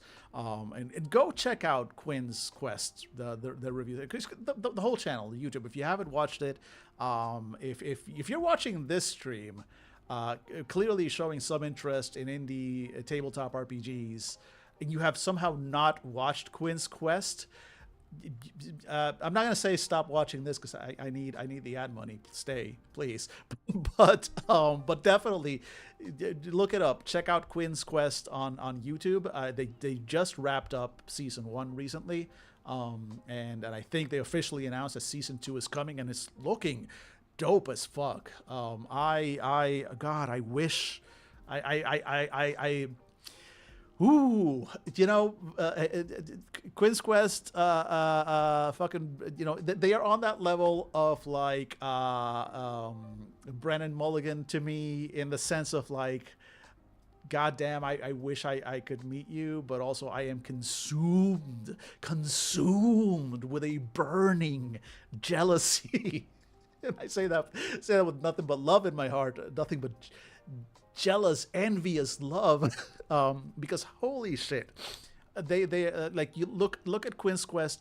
That is everything I would like to be doing, and what is stopping me from production at that level? Experience, mostly, and also fear, right? But yeah, we all wish we had the reach and skill of them. Exactly. Hi, cat. Sorry, that what just happened on screen is because the cat is here. Hi, sweetheart. Hi. Do you want to say hi to the people? Am I going to switch over? I think I am. I'm going to switch over the intro screen, and I'm going to hang on, baby. I'm just oh no. You have to say hi to folks. You have to say hi to the folks, because when you come onto my lap, that's what happens. You get picked up. You get picked up. How are you doing, sweetheart? This is my cat. Her name is Esmeralda. She is the real reason anybody ever tunes into the streams, for the off chance that they'll get a little peek at my little black and white feline. She is everything. She is the only reason I wake up every morning, and that is not in any way, shape, or form mentally healthy. She also hates being held up. It's a mystery that she is hasn't tried to claw me yet. Oh, she's thinking about it. Hey, sweetheart, are you done? Are you done? Have you realized that? Okay, I think there we go. Okay, she wants out. There we go. All right, cool. She realized her mistake. Anyway, back to it. Okay, yeah, she moved my screen. There we go. So all of that going back, right? Slug Blaster has these individual character arcs. So your character type, I'm blanking on these specific terms, but your character kind of type, class, whatever. Each one, the game presents you with an individual arc for that type of character, right? So the more like certain types of characters have implied story arcs that come with them, and Quinn's Quest kind of brings up this, like, you may think instinctively, you may feel like, oh, don't tell me what to do, basically, right? Like, it might feel a little restrictive to have a predefined story arc for your character type. But that game does a really good job, because, let's face it, not everybody, all right? Not everybody is an actual play person. Not everybody has a freaking master's degree in storytelling, etc., right?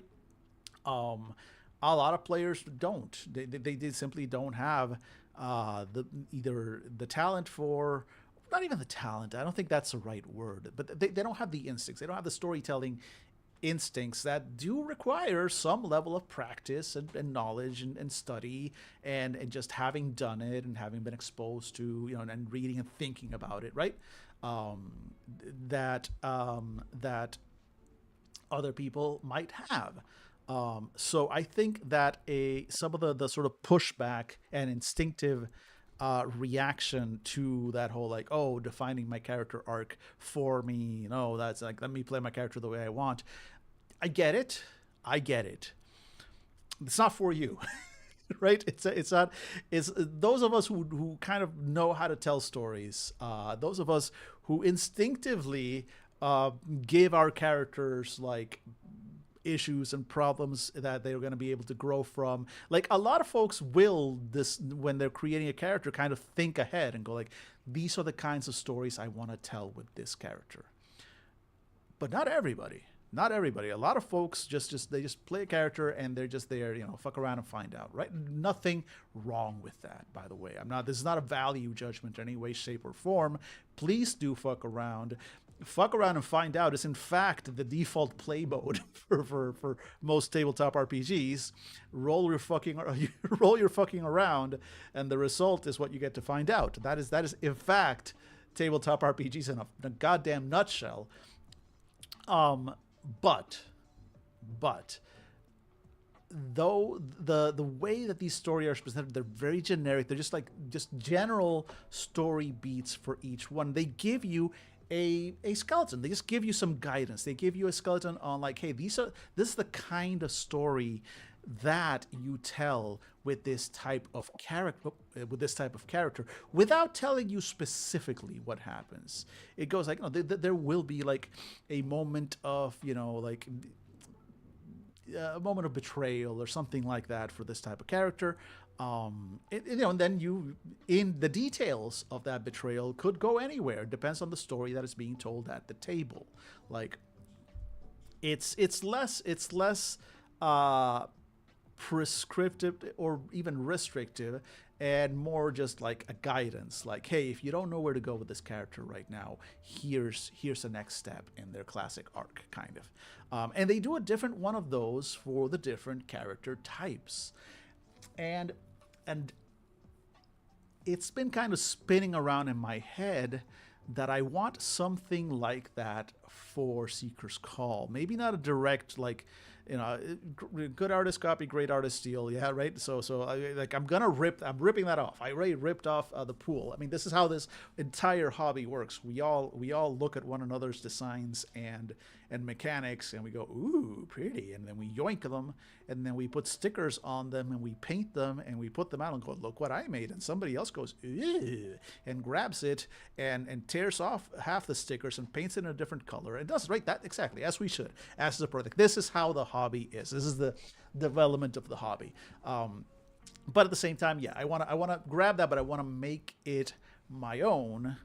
And so I don't know if I'm going to be able to do that in this stream, by the way. This is just me kind of running my mouth and thinking out loud. But if I don't do that on stream, who's going to, like, my cat doesn't care. It's just me and the cat here. And the cat does not give a damn. I can assure you, she does not care about my tabletop RPG design. So, I yell at you about it because, but what would I need? The Prax method. Take tools from at least 3 game systems and blend them together and run your... Exactly. And I think, and I saw this, so I saw somebody else... wait, I want to give proper attribution. Give me a second. So I don't want to pretend that this is some insight that I came up with. I saw a video earlier today, and I want to say their name. Who am I following? Okay, it was my latest follower. They gave them a follow recently, or maybe not actually. Maybe I didn't give them a follow recently. Okay, it's my search. Okay, here we go. So it's Jack Edward, just Jack. He's on Blue Sky, I think. He's also on YouTube and whatnot, and I think he's like NYC based. I don't know what he's really. I don't think he's written anything. I think he's just a YouTuber, and he's organizing and running tabletop RPGs in Brooklyn. I should actually reach out to this guy. I wonder if anyway, Jack Edwards made a video recently, talking about what he thinks are going to be some of the trends, I guess, or like tendencies in tabletop RPGs, especially for 2025 coming forward. And one of the ones that he brought up is modularity and that sort of mix and match of systems. And yeah, like I'm seeing that a lot more. I've seen that a lot more recently. But I've always seen that in the design side of this, right? In terms of design, a lot of game designers, that's just what you do, right? You're doing that. But like, I think at the actual table, kind of like what Prax does, By the way, if anybody in chat doesn't know what I'm talking about, when we mentioned Prax, Praxagorathas Mephoria, a fellow streamer, I have had the absolute pleasure, delight, and honor to be a player in some of the games that she's run recently, and I certainly hope to be invited back at some point. And yeah, I will definitely next time Prax has a game going, I'll most definitely shout them out as well because they're a great GM. And anyway, uh, at the table, in terms of like actually like I'm seeing more and more people doing something like going like, okay, I want to play a game like Blaze in the Dark because of the these conflict resolution mechanics and these sort of heist and activity mechanics, but I don't think Blaze in the Dark has a great system for investigation. I really like what Brindlewood Bay does, and that's another one that I wanna look at on stream at some point. I really love what Brindlewood Bay does for investigations. Um, and somebody, if I'm not mistaken, somebody actually did that and created a game. I don't remember. I'm blanking on the name right now, but there is a game out there that is basically Blades in the Dark with Brindlewood's base investigation mechanics kind of bolted on, and they just made it into its own game. But also just at the table, like people will do that. I'm seeing more and more of that, where people are just kind of like playing a sort of hybrid of the system of the games, just bringing in whatever system and tools and settings work from one game and then another. And if they're even like, and then you just modify it, you homebrew it, you do something, you just take a general concept from a game and you adapt some version of it for your own game, etc., etc. Like, again, it's a living hobby. Homebrew has always been a thing.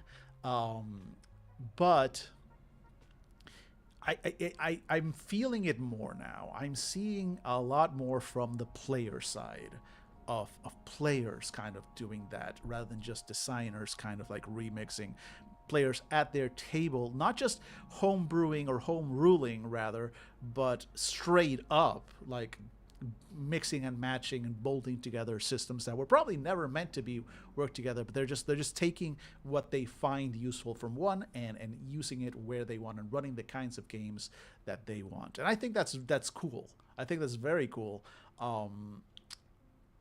And part of that now makes me think in my own designs like how can I encourage that, right? Because like this is part of my own game design, and this is that like I took the pool system like with the system that I've got now, the action system with the pool there, here playing the game, like this whole aptitudes thing that wasn't there before. The pool system really only had just risking dice. That's it. So a lot of the situational modifiers, the discords, the ability to the resonance, like I did a lot of modifications of the system, but it's still at its core the pool, right? And definitely when when this gets printed, if I'm not mistaken, it's like attribution. I don't remember the exact license. I don't know if it's a full MIT or if it's Creative Commons. I'd double check the license before publishing anything. This is just a work in progress, but it is meant for that, right? It's a system that was put out into the world as a hey, folks, here's a system. Do what thou wilt with it. So I suspect at the very least attribution. And I specifically put this note in for myself so that I remember to give attribution, because at its core, that's it. I think so long as we remember, like, right, credit the tools, because also, like, you can't lock this shit down, right? The way copyright law works, you can copyright story, you can copyright some specific terms and stuff, but you can't really copyright mechanics. You cannot copyright the concept of a pool of d6s and the mechanic of like you can't copyright effectively quote unquote the rules, terms and specific phrasing. Exactly, that's what you can, but like the general concept itself of just using a dice pool, no. So which leads to some bad actors basically just like going like, I don't have to give attribution, it's not copy, like, whatever. I for one, use my stuff. But attribution, please, please credit where you got your stuff from. That so we all grow. So we all grow. So somebody else can go like, oh wow, okay, wait, you got it from. Let me look at the original and go back. Oh, okay, and you compare. Just because you're writing something that is derived from something, it's all derived. Okay, there are no original words. There are no original. There are the originality is not what people think it is, right? That's the whole point. That's the whole point. So lots of rambling, all to say that I want to do story arcs for my for the various callings. But I'm thinking about story arcs of the various callings, and we've literally defined 3 out of 12, right? We still have like Jesus Christ, the 9 other ones that we need to rewrite because we have like animals, like there's some rules, but this is not this is the old school. This is what I originally started with. None of this applies anymore, right? They look like this now. There's a lot more. There's different levels. There's abilities. There's points that span. There's a table. There's a table that shows you where the various stratas and powers and whatnot. There's custom discords for specific powers. There's conflux. Confluxes have an entire like core system. Like you could probably. And this is probably not good when I say this. It's not a brag. This is not me bragging. This is in fact probably a problem. But you could probably run, the conflicts themselves could be a game on their own. There is, keep scrolling. There is enough here. This makes it look very simple. It's more. It's a lot more than what this makes it look like. But confluxes are basically, they were originally like elementals, elementalists. That was the original name of what they were.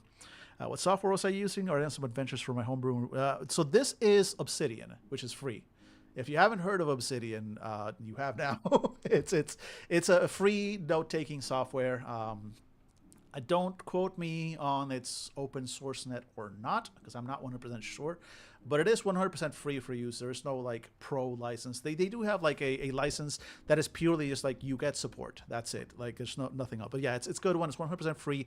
Locally 100%. So what I like about it is, just so you know, all your files are by default stored only locally. No default cloud sync or anything. But you can either, because all files not only are stored locally, they're basically, I'll show you this. Give me a second. Okay, here we go. So the folder, can I open the folder? No, new folder. No, I don't want to create a new folder.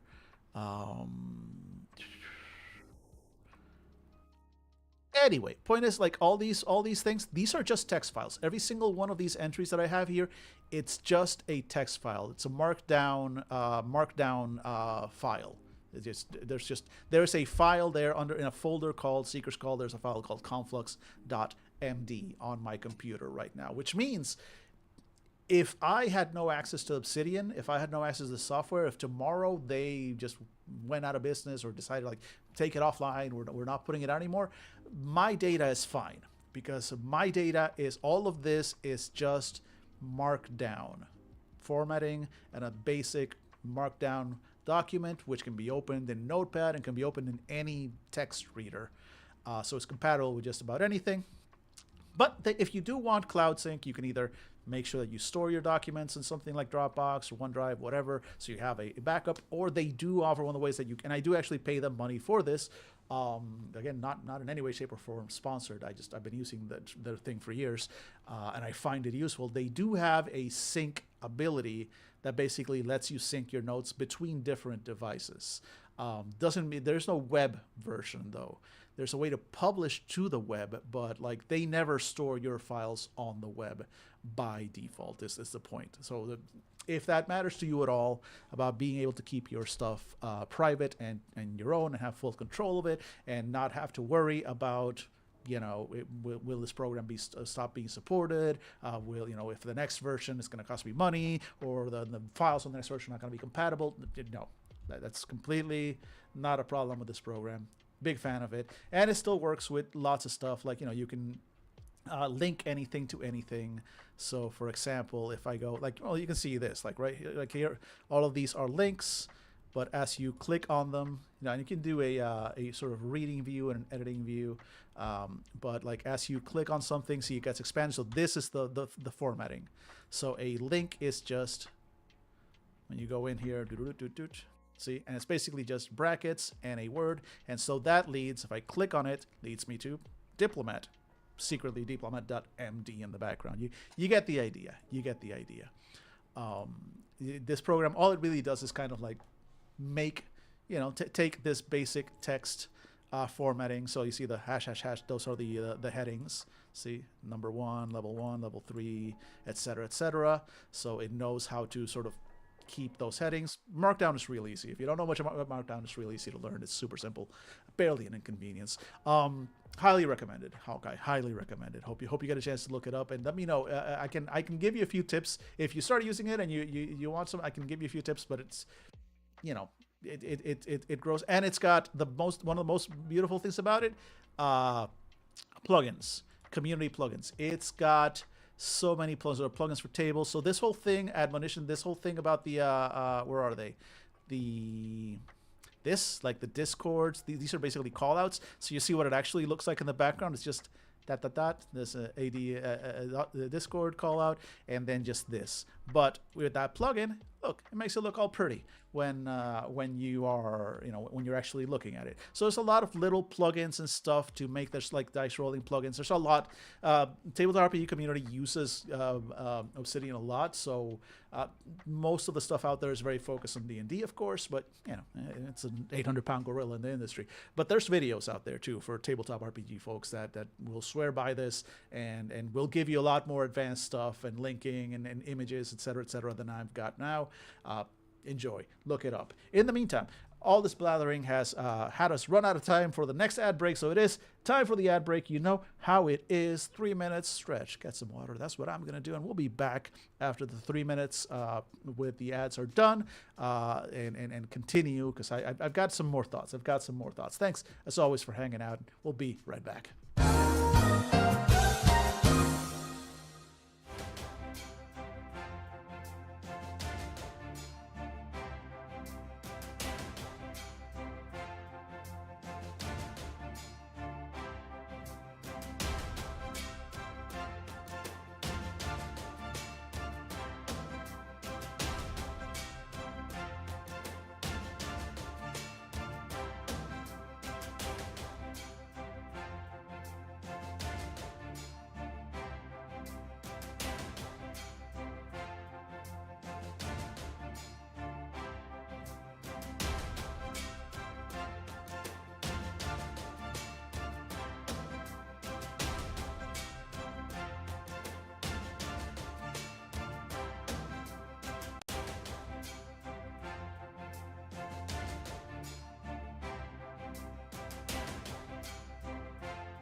And we're back. Welcome back. Welcome back. Hope everybody's still in chat and nobody has left despite the incredible dose of capitalism that we just got hit with. Apologies for that, but you know, gotta pay the bills, or at least Twitch does, I guess. Anyway, I want. Is it actually no? I was gonna say, is it possible to just kind of roll your own and just stream direct? Yes, yes, it's entirely possible from a technical point. Of course, it is. No, no, no. I don't want to. I'm not going to set up a stream. I'm not going to set up my own personal Twitch on my computer. That's just more trouble than it's worth. Fine, ads it is. If I ever grow to the point where I can just grow my own, do my own, that's a whole other matter. But until then, so. Going back, let's actually. So is this the bulwark? Yes. Okay. Perfect. We're in the right place. We're in the right place. So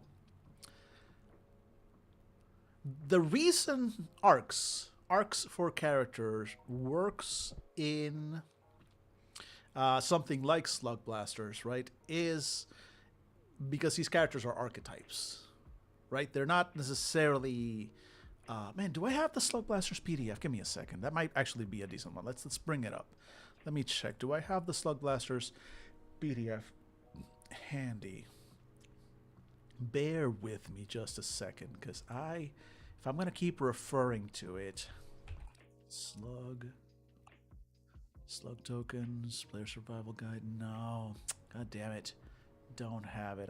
Jesus brought it to us once. It doesn't look like he shared that one with me, and I can't pick it up right now, which is a goddamn shame. But okay, let me just look them up then. Let me just look them up. I wanna see. I may be talking. I want to make sure I'm not talking out of my ass, right? Slug Blaster classes. I guess. Let's see. Slugblaster.com. Kickflip over a quantum centipede. System, collaborative vibes, yada yada yada, hype. Lots of awards. I know. You're awesome. Okay, play sheets. Here we go. View and copy. Printable play sheets. Okay, so if I look at the play sheets, that should give me some suggestion of what I'm looking for here. Let's see. All sheets combined. Okay, bloop. GM actions. Great arc. Okay, so here's the arcs actually. This is actually good. Okay, let me actually download this. Save that. Let me open that up real quick, because I think that might be a good one for us to look at right now. Let me just open this up. Open the document that I just downloaded. Nope, none of those are documents. Did it go to documents? Where did it go? Where did you download the thing to? Browser. Oh, it's a zip. That's why. Yeah, you zip them for me. That's why. Okay, let me extract that. No wonder. Extract all. Yeah. Skip. Okay, do this real. Okay, there's hopefully.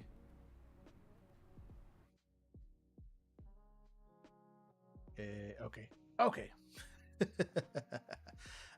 Where's Ocular? Here we go. Ocular.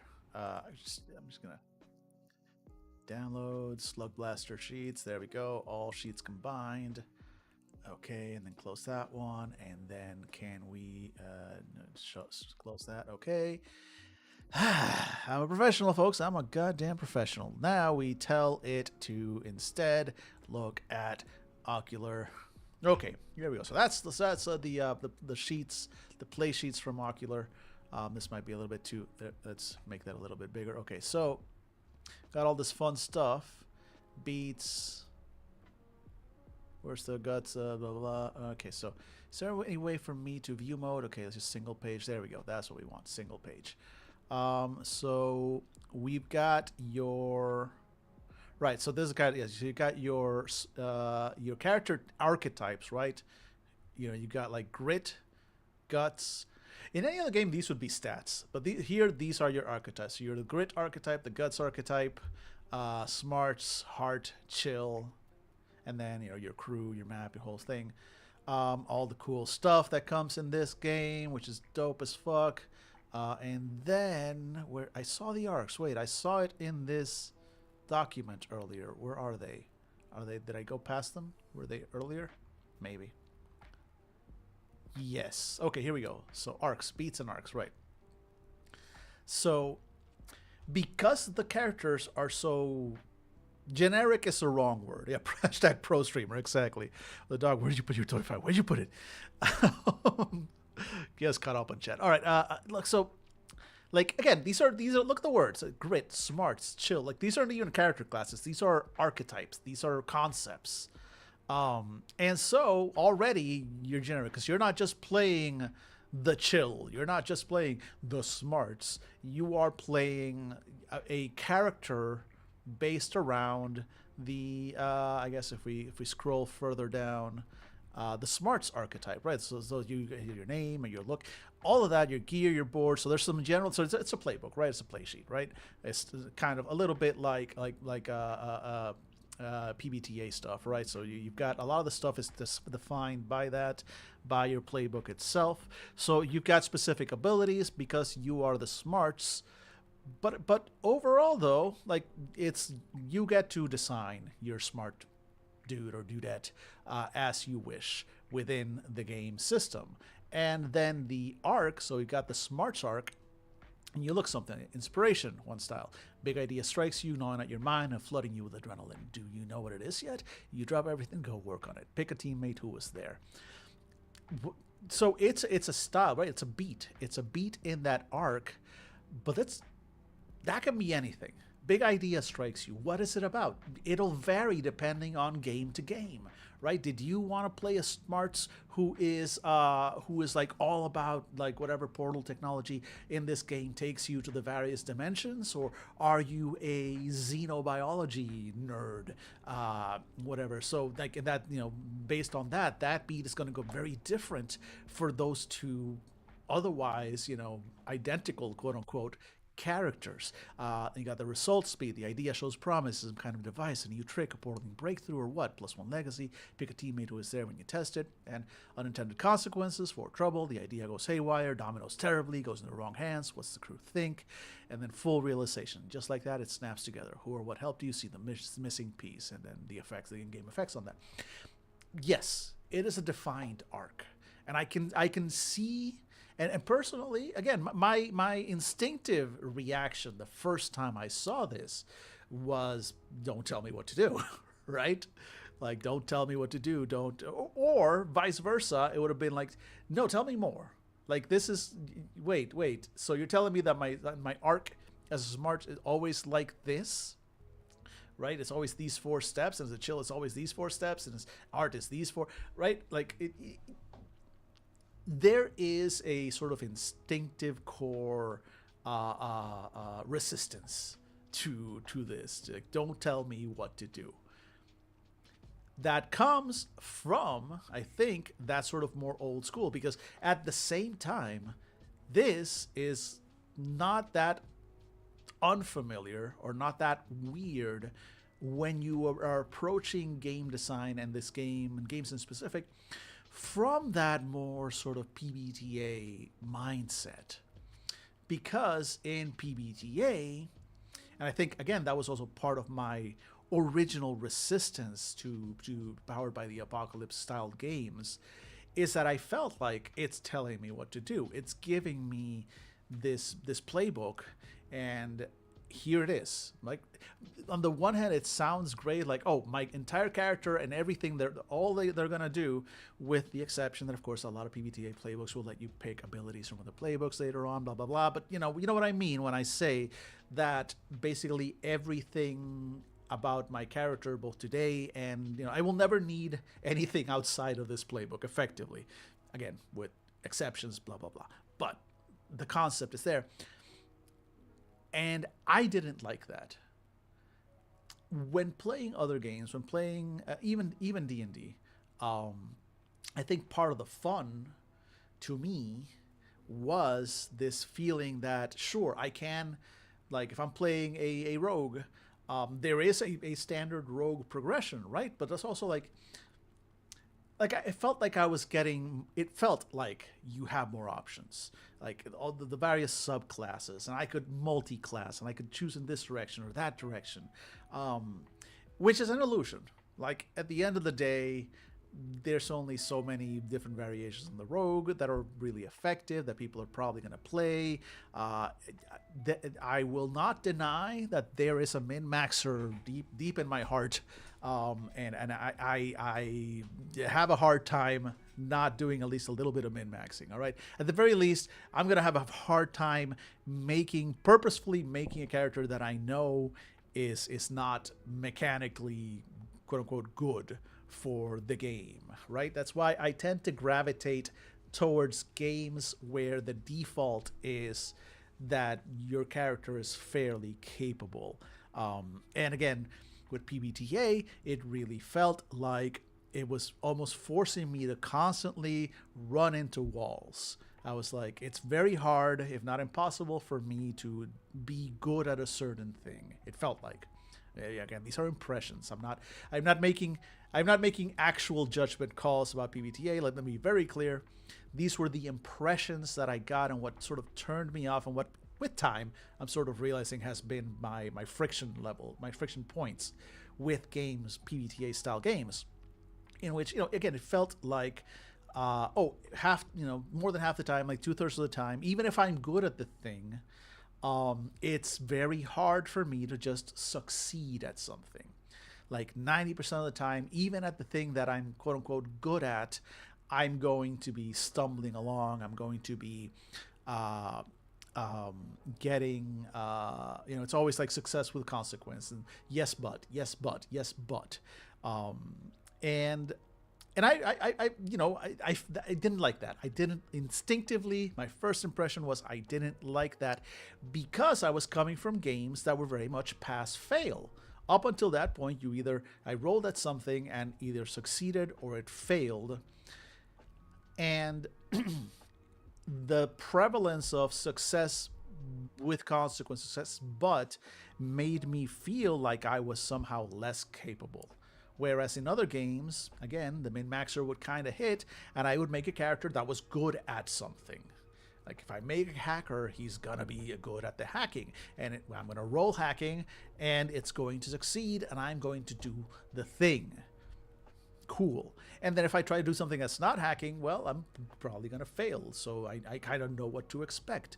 But with PBTA, there was a strong feeling of like, I made a hacker, and yet like I keep hacking, and I keep succeeding. I'm rolling whatever 7 9s, or halfway decent rolls, but all these problems. Like, why can't I just succeed? I get it now, right? It's about the story. It's a different approach. And I think part of it is knowing how to properly handle a yes but. If you're if you're coming from a system and a mindset that is pass fail period, yes no binary, then the instinct is to take away the success from the player. This has been my experience with folks trying to run PBTA for the first time, I think, or early on. The yes but will be used to take away the player's success in a way. Like, for example, you're rolling to sneak past some guards, and you roll a success with consequence, a yes but, and the GM goes, well, I succeeded, but what's the but? And the GM goes like, oh yeah, so you're able to sneak halfway into the building, but you step on a rake and it makes a loud noise, and now all the guards know you're here. That was the kind of yes but I was getting. And in hindsight, now I see how that is badly done. No, rolled up newspaper, bad GM. That's not what the but is for. Do not use the but that way. I heard it when I said it. You give them what they rolled. Let me repeat that. You give your player what they rolled. If they rolled a success with cost, sure, get to the butt. Give them the success. I rolled to sneak. I snuck. I snecked even. That part was successful. I snuck in undetected. But took longer than expected. So my friends are waiting for me. I delayed something else, or I left behind a clue. I did not alert the entire goddamn compound because remember how I succeeded at that fucking roll? Yeah, yeah. Not alert the fucking compound, but maybe I left a clue. Maybe I did. So now when the compound searches for me, they might have a bonus on their roll, or I have a minus on my roll to continue to hide because I didn't do it perfectly. But I still did the thing, right? And that I think is the trick. That's the yeah, you have snuck it exactly. So and that I think is the difference. And once you kind of grasp that, that's when to me the friction and the resistance really fell away to these types of games. When it hit me that it's like no, the yes but is not meant to be punishment. It's meant to move. It's meant to add more to the story, and that's why I'll go back on my game and show you a little bit of the mechanics there for those that haven't seen them before. Now my system has very much a yes, but but in my game, still because of just that instinctive, I prefer so PBTA is very much play to find out, right? It is fuck around and find out. It's play to discover, roll to find out, that kind of thing. And I'm pro that. I'm pro that. I actually like that approach very much now that I understand it better. But a part of me still wants to leave a little bit of control, and I like giving players a certain level of narrative control and have them decide certain things. And that's why in my game, while there is a yes but mechanic, that yes but mechanic is actually in the player's hand rather than the GM. And I'll explain that later if I go into it. Now, let's see, my tool belt got hooked on something and I will have to go back for it or leave it. Exactly. That's another potential thing. Like you still did it. You still snuck in. They are unaware. You succeeded. You are in the building undetected. But, exactly, your tool belt got hooked on something, got left behind. Do you want to keep going forward without your tool belt, or do you want to risk going back for it, etc., etc.? Like, exactly, that's a good thing. But the important thing is, I didn't fucking fail the roll. Don't take away my success is the main thing. And I think that is a big stumbling block that folks new to PBTA might run into. Now, this is unrelated to these arcs. That was a side tangent, a side rant. For the arcs, the way they work here, or the reason rather that they work here, I think, is because of how I keep wanting to say generic, but that's not the word. It's not generic. I guess it's because they're so archetypal, right? They are so drawn back. And I currently, because your character, your type is defined by this word: grits, guts, smarts, heart. And then then the character sheet itself has as the more stuff, etc., like narrows down details. Sure, but at its core, right? It's just, well, you've got grit, The rest of it, figure it out. That's not how my game goes, right? Necessarily. Let me switch back to my game, and I'll explain what I'm going off about here. So, yeah. So the bulwark and the rest of them, right? The rest of the callings, they're basically actual proper character classes, right? So if you look at the bulwark, right, there's a description of just what they do, and then the powers that they have, and their various abilities and the various levels and the mechanics for each one of those abilities, and all this stuff here. Cool, dope. I love this. The I still stand ability. I will. So good, so good. I say, having written that myself, I'm just hyping myself up, man. Let me have this. But um, but this doesn't necessarily define somebody's story arc in the way that something like grit, guts, smarts does. But then at the same time, the callings themselves are grouped around corpora, mente, and pneuma callings, which are the types. So basically, corpora callings are going to meet the themes of corpora, which is the family of magic that deals with the physical world, with the elements, with physical aspects of the universe. And frankly, this is where a lot of the big, powerful, if you want to cast fireball, or you want to be very strong, very tough, you want to, you be only faster, stronger, harder, this is your family. And I suspect a lot of players will gravitate towards that. Mente callings are mental, right? They're the brain, the mind, thought. So connection with animals, connection with people, illusionists, and I still don't know what the fourth one is going to be. And then pneuma is, again, it's the magic of magic. It's meta magic. It's weird, mysterious stuff. And so here, divers, assistants, calmers, and whatever the fourth pneuma one will be, we have these people who basically you establish a connection with your delve, a magical, spiritual connection with a place, with these dungeons, and then you're able to communicate with them, have bonuses within them, help other players out, affect them in different ways. So you're a place-omancer, or a delve-omancer, basically. You have a connection to these magical dungeons, these magical delves, and through that connection, that is how your magic works.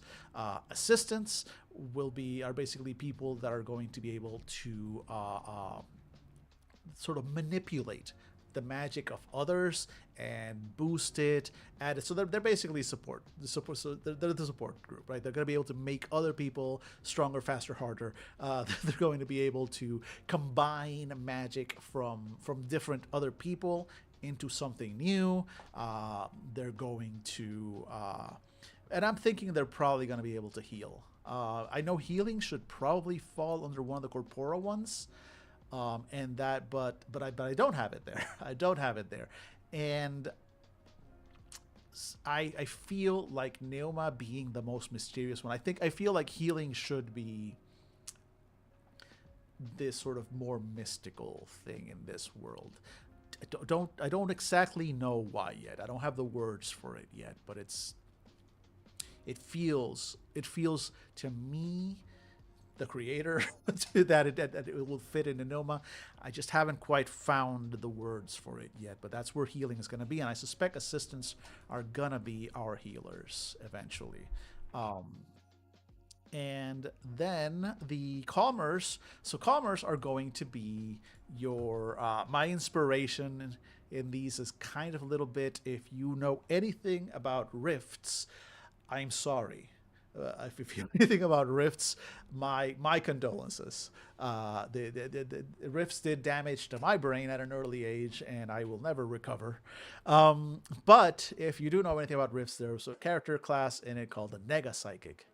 And the Nega Psychic was, their whole point was to be a spoiler. It was a troll. Nega Psychics are basically a troll character class. Like, their whole thing was to shut down other people's powers, which, as a young edgelord, as a young proto edgelord back in my youth, I thought was the coolest thing ever, being a Nega Psychic. And I step into the room and everybody else's powers are now useless, but I'm such a badass with my katana and they can't use their powers, but I have double katanas, because of course I did. It's a kind of a dick move character is what it is. That's not what I want for Calmers, but it is what I want for commerce in a way.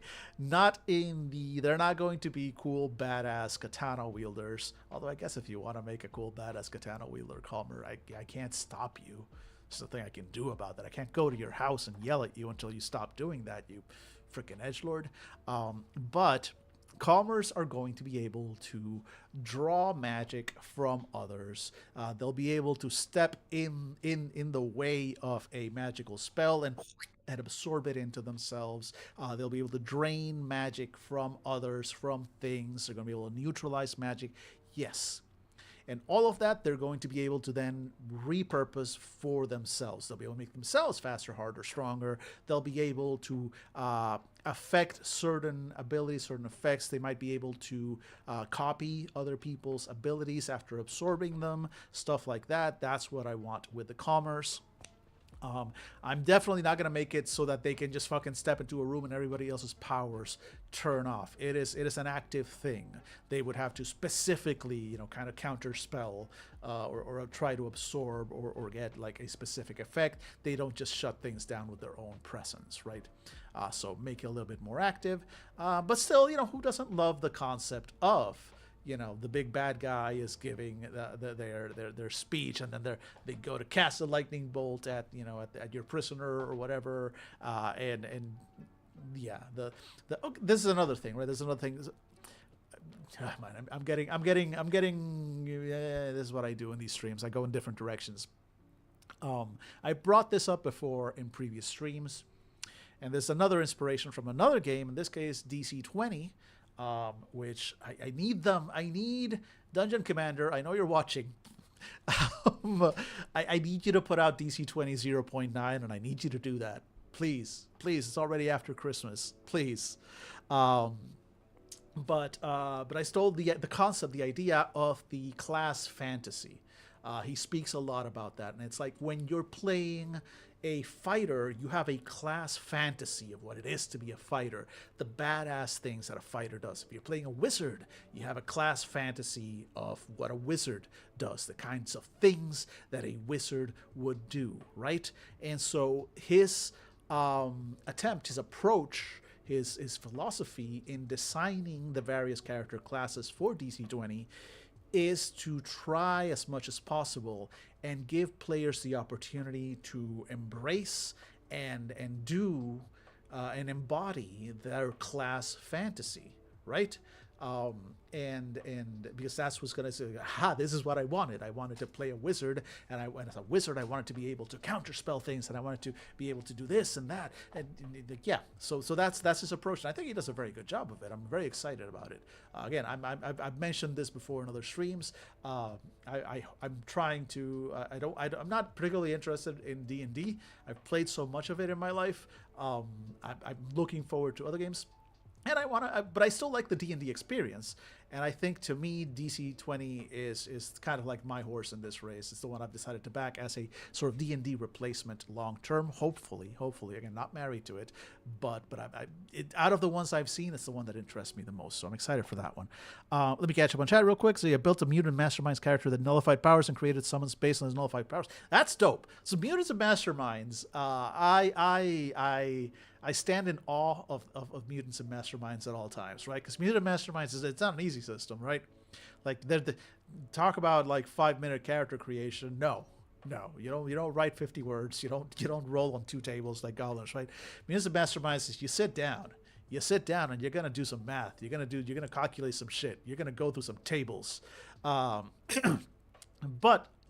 at the same time, yeah, there's a system. Like there's no, like you don't go into mutants and masterminds and that's not a character class that's there, right? There is no specific like, suck you sucker, where I suck your powers and I use it to summon succubi, the suck you sucker. It's not a character class by default, but you can make it with that system. You can select the correct number, the correct set of powers, and then whatever, and create the suck you sucker. If that's not their character name, Phoenix, now it is. You can have that one for free. Probably going to do that with Tales of the Valiant. Okay, yeah, so Tales of the Valiant, that's another one that's like the like a sort of D&D successor slash replacement slash whatever. None of those words really fit, but you know what I mean, like D&D alternative, if you will. I feel that's another thing. Like 2024 was, I feel, the year 2023 and 2024 were the years where I think finally D&D has kind of peaked. I don't see it like, I don't think, oh, it's the end of D&D. Ah. No, D&D's going to be around for fucking forever. D&D's not going away, right? But I think that was one, because there's Tales of the Valiant, there's MCDM, there's called Null Echo. Okay, Null Echo is not bad. Null Echo is not bad, but suck you sucker though. Hey. But yeah, exactly. D&D adjacent games like so DC-20, MCDM, Tales of the Valiant. There's a couple more, and of course that's not even counting like some of those OSR variants like Shadow Dark, etc., etc.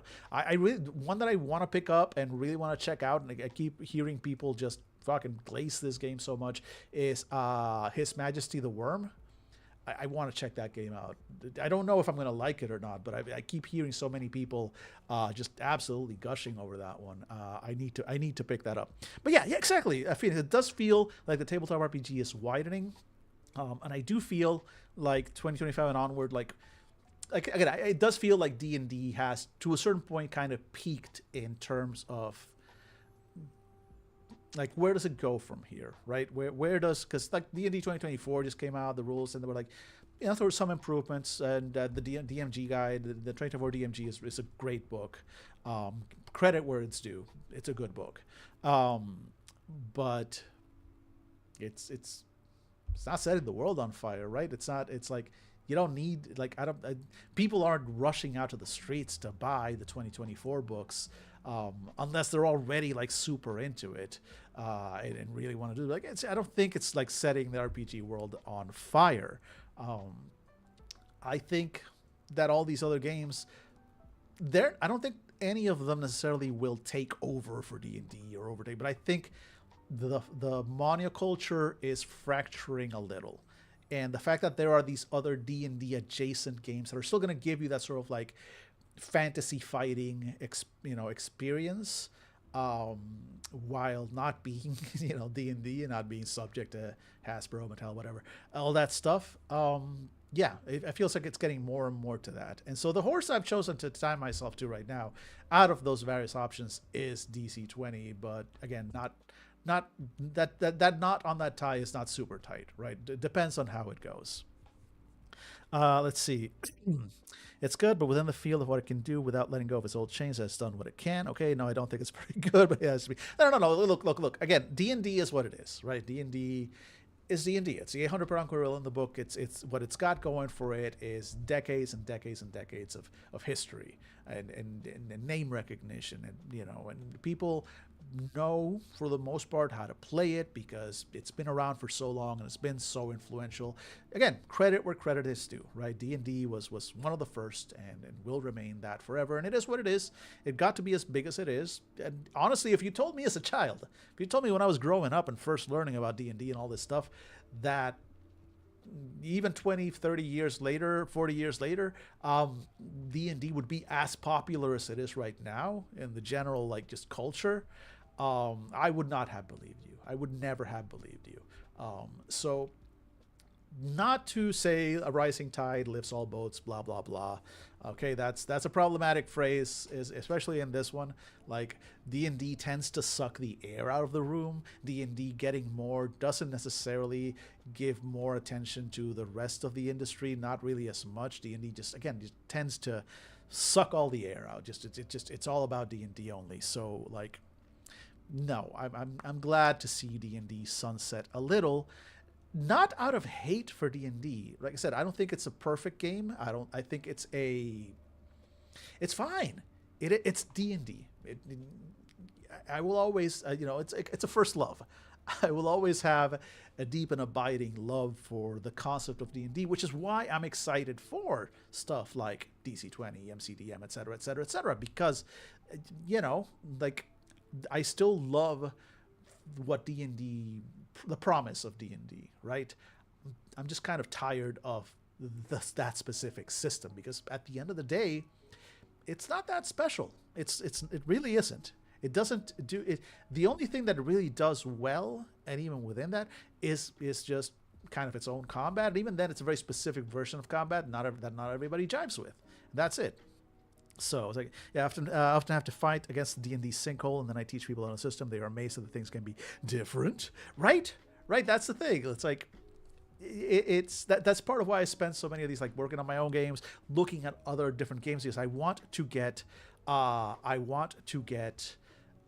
exposed to different ways of approaching these systems. I want to break away from D&D brain, which is bringing it all back to this. That's what I want to do here, because there's a little bit of D&D brain here, right? These are character classes, right? They're not classic fighter, mage, thief, cleric, but there's a little bit. These are still kind of like the fightery. I mean, these like Bulwark and Conflux are kind of fightery. Assistants are kind of clericy. Stuff like that, right? Actually, Conflicts are more like wizardy, but they can also be fightery. Conflicts are a lot. You know. So, all this to say, where I'm trying to, and I'm not expecting either chat, although if you do have a solution, please put it on chat. But I'm not expecting a solution. I'm not expecting to come up with one. This is just, again, I'm just trying to think through this.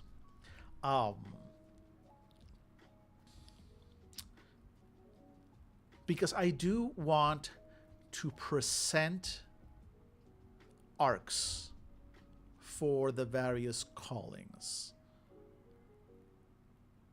What do they need for that? Slug Blaster achieves what it achieves by making its character types these general archetypes within a theme. Like, all your characters in Slug Blaster are at their core the same thing, right? You're just no good teens going out on your interdimensional skateboards slug blasting. But then, there are your different types of teen ne'er-do-wells within the game, and these are defined as smarts, guts, like your general archetype. I can't do that in this game, not without completely just it sounds like advancement should be produled. Maybe.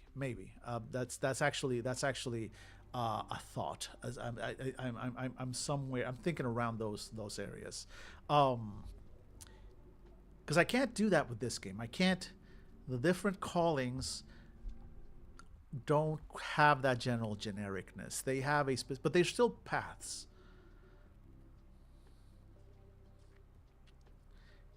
And so, I think I would need to add. Are my instincts wrong on this? My instinct is that I need to add a little bit more sort of flavor to the character classes, to the callings. For example, let's look at Bulwark. So we do talk a little bit about sort of the concept of what a bulwark is, right? Like I described their traditional armor and stuff. Like bulwarks, called diamond hearts in past times, are the linchpin of any good expedition. Their gifts make them stronger, tougher, faster than most other seekers. The sight of a bulwark at the front of an expedition clad in their traditional armor is legend. Flexible leather with metal plates sewn on both for protection and as a visible record of a bulwark's achievements. Tales are told of experienced bulwarks whose armor shows the dents, holes, scratches, and tears of 1,000 blows at 100 battles, but only ever from the front. The gleam of the untouched metal plates at the back of a bulwark's armor is a sign of safety and reassurance known by all seekers. So there's flavor. There is flavor added to this, and I think that's where we have some room to play with the concept of arcs. Let's see, I guess I also need to understand how characters are advancing. So advancement is actually it's pretty much under player control. So I'll show you real quick. Advancement is there's no real XP. It's just per session. So per session, you here we go. Your story. So per session basically is at the end of each game session, you can add up to 15 words to your story. So initial advancement is just every session you get to add to your story, either 15 words at the end of each session or 30 words at the end of every other session is your initial advancement, and that's just free. That just because you're just continuing to tell the ongoing story of your character, and of course that is what you buy advancements with. Your advancements have to tie to your story. How you actually buy the advancements is by spending connection. So let me see. Did I put it here? No. Let me see. Where did I actually write that out? Because I know I did write it out somewhere. Give me a second. Is it in guiding? No, though this is good stuff that I haven't touched yet. Most of this will need to be, but I did. Damn, I actually wrote some good stuff for here. I actually wrote some general guides on travel and challenges during travel, little guides on how to design delves and how to design delve tables so you can roll for challenges and denizens and exploration. Damn. Okay, I'll have to go over this. I completely forgot I'd written. I mean, I don't know how much of this will still apply, but anyway, I'm getting distracted. Give me a second.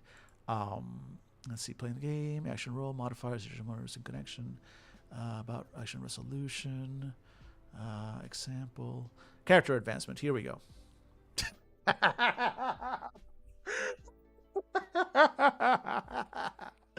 Okay, you know what? I deserve that. I should have known. I should have known. I. Right. Well done, Dan. Well fucking done. Okay, I thought I had written this. Maybe not. I hope that explains. Phoenix, I hope that clears up your questions. No. So the idea is, and I thought I had written that down, but I guess not. It's here in character creation. So it's not your connection pool. Yeah, actually uses for other hero character advancement. So your connection pool, here we go. So I should copy this also. In fact, wait. Okay, and I'm just gonna. Can I? There we go. Is that a link to that? Okay, cool. That's exactly what. There we go. That's what it should have been in the first place. Character advancement. Never mind. Nothing happened previously. We clicked on character advancement and we saw this. That is where. And it's yeah. Anyway, your connection pool dice may also be spent to advance your character at any point. You may spend dice from your connection pool to add new aptitudes for your character at the same price as during character creation, and with the same restriction. The new aptitude should be reflected in your character's current story. So there's that. That's for buying new aptitudes. What I don't have defined yet is how you advance in your calling. And my instinct right now is right because you start with these strata. You start with the strata Diamond Heart and push through. And then you have to pick up pretty much everything else. There are costs to the abilities, right? You see the 1, 2. Those costs are in dice, but these are activation costs. And this is going to be different since different character types have different advancements, right? Because you've got the bulwark, and the bulwark has this whole thing. The bulwark has their various strata, and the strata have different levels, and some of them have ultimate levels, right?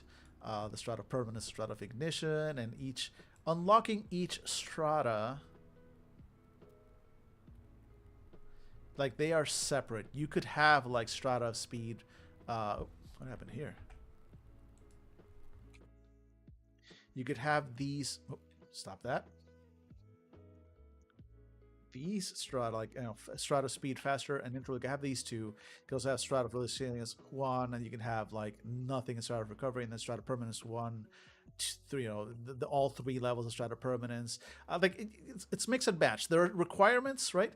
But I haven't defined how you buy them yet.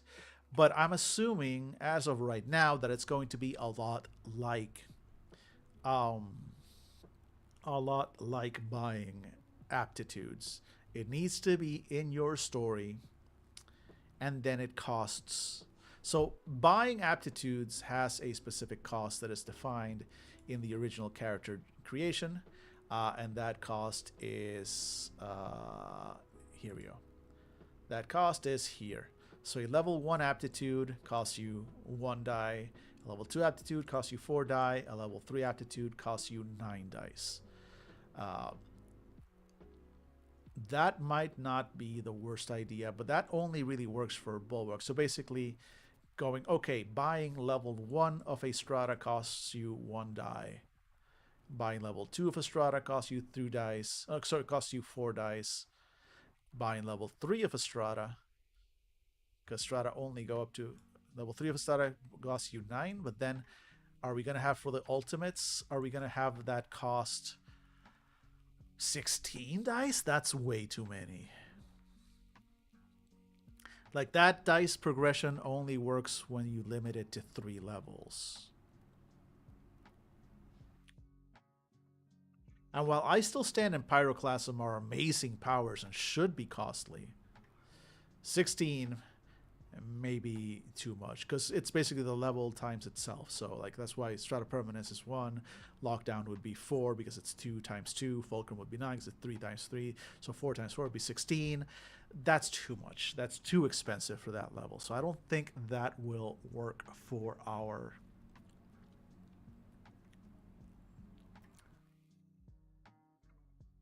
So instead...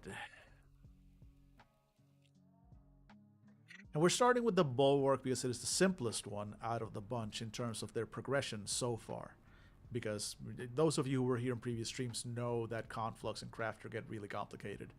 But if we can get a baseline going with Bulwark for advancement, we might as well figure this out, right? Let's figure out advancement for that. Because here's why this is important. Here's why this is important to me, specifically for what we're trying to do. Because if I want to give my character some kind of arc mechanic that they can use. Oh.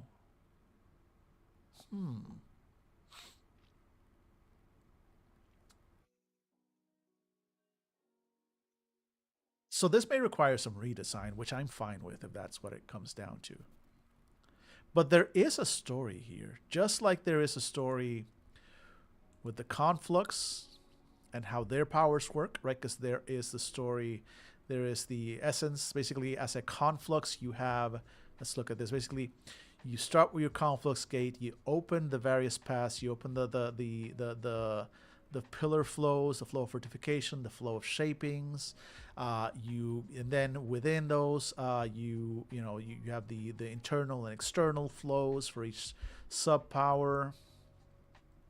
But like they all feed upon each other, right? There is some story, some level of growth that is happening with these various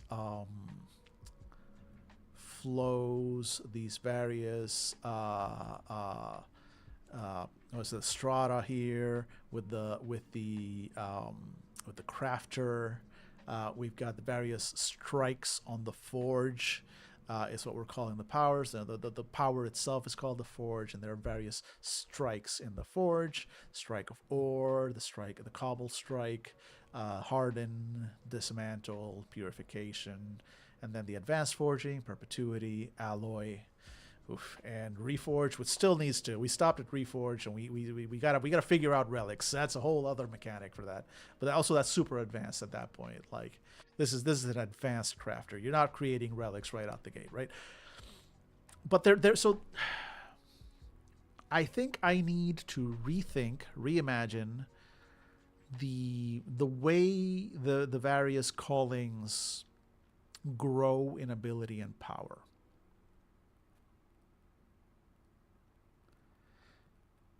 Because while I do want to give the player as much freedom as I can, let them choose how they want to climb the advancement for their class, for their calling. At the end of the day, at least the way it's been designed so far, all of these are very structured, right? There is a progression for the various callings, for the various power types. Like they build on one another. Even the bulwark, who is in a way the most not vertical, I guess, the most horizontal of the powers, right? Because you've got like 1, 2, 3, we've got 6 base abilities, base powers, each one of which progresses separately from the others. But at the same time, there's some level of progression. There's some level of story. Some of them are more fundamental than others, I think. Because if we can make the advancement system for each calling and tie it into what the arc for that calling would be. So as a bulwark, your arc starts perhaps with something like, right, strength and speed. And then you progress on that arc, you learn lessons, and now you earn the strata of resilience, and that's the next part in your story arc. You started out strong and fast, and you probably got beat down. Now you learned to become harder, to become protective. And that's the other thing we have in all these powers, and I did that on purpose during early design, at least for this one. Gotta look back at the other ones and see if I kind of followed that same base idea. But for this one in specific, I made, I'm gonna make sure, but I went with the idea that the first level of a strata is internal, it affects the bulwark. The second level affects externally. So the strata of strength, strata of speed, the first levels are stronger and faster. They're pretty obvious, right? Make the bulwark stronger, make the bulwark faster. But the second level, pushback, now lets them take that strength and push away others, have it affect others in a more magical way, creates a sort of force field that is pushing things away. While the second level of strata speed lets them effectively grab hold of somebody and make them as fast as they are. But you can't take as many hits. So next part of that arc might be strata of resilience, where now the bulwark learns to protect first themselves, then others. And then the next part of the arc might be recovery. Maybe the resilience and recovery could be like part of the same thing. I need to stop mousing over it because that happens every time I mouse over it. But the strata of resilience and recovery, so protection and healing, those two are kind of related. That can be a whole, like, now you went through your starting phase of I'm so strong, I'm so fast, and now you're becoming more of the protector, more of the core bulwark, more healing and helping and hand up, second wind, bringing others back, etc., etc. Then finally getting to sort of a semi-culmination, a high point of the strata of permanence. So that would be the next point, the next beat in that arc, in which now the bulwark begins to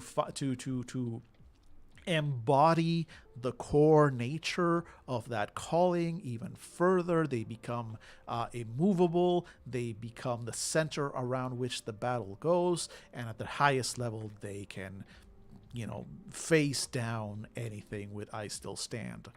And then the denouement of the arc, the final, as your bulwark surpasses their limits, go beyond, plus ultra, the stratus of ignition, where all that strength, all their resistance, all that damage that they've taken over the years, over the time that they've grown, all the hits they've taken to other, has built up and built a fire, a heat, a volcanic heat within them that they are now finally able to access, to control, and to use to, in battle, in action.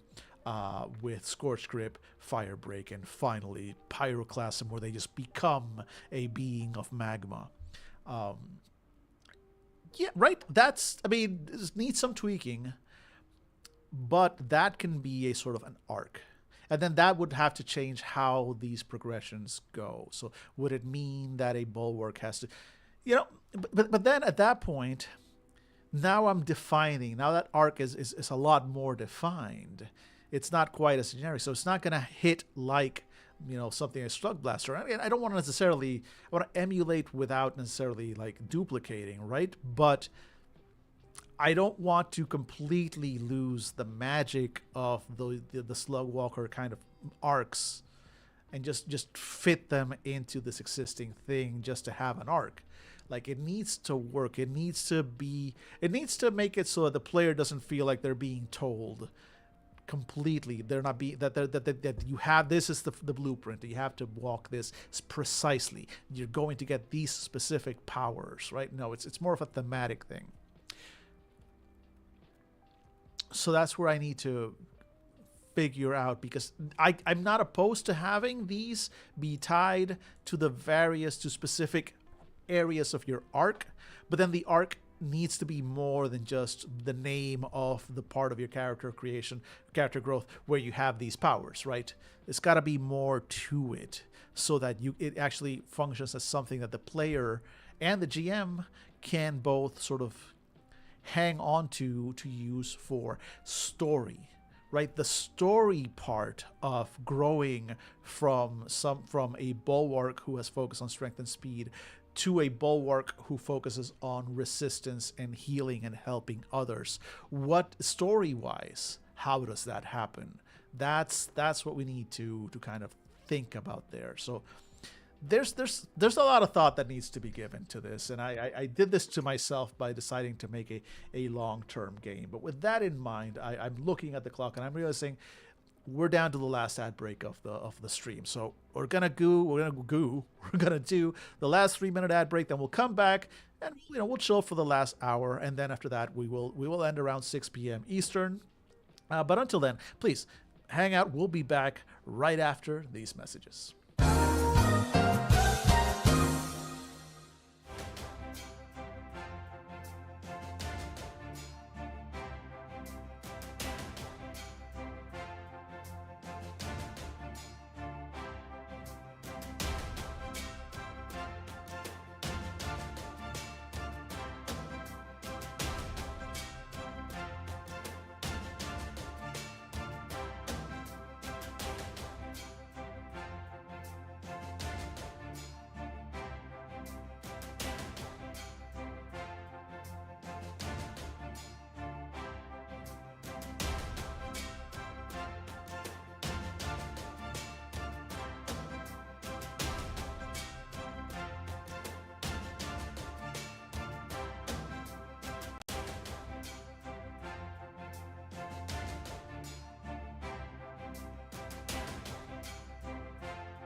And we're back. Welcome back, folks. Hope everybody enjoyed, again, as usual, their little hourly dive into capitalism. I hope the ads were not too terrible. We're not too terrible.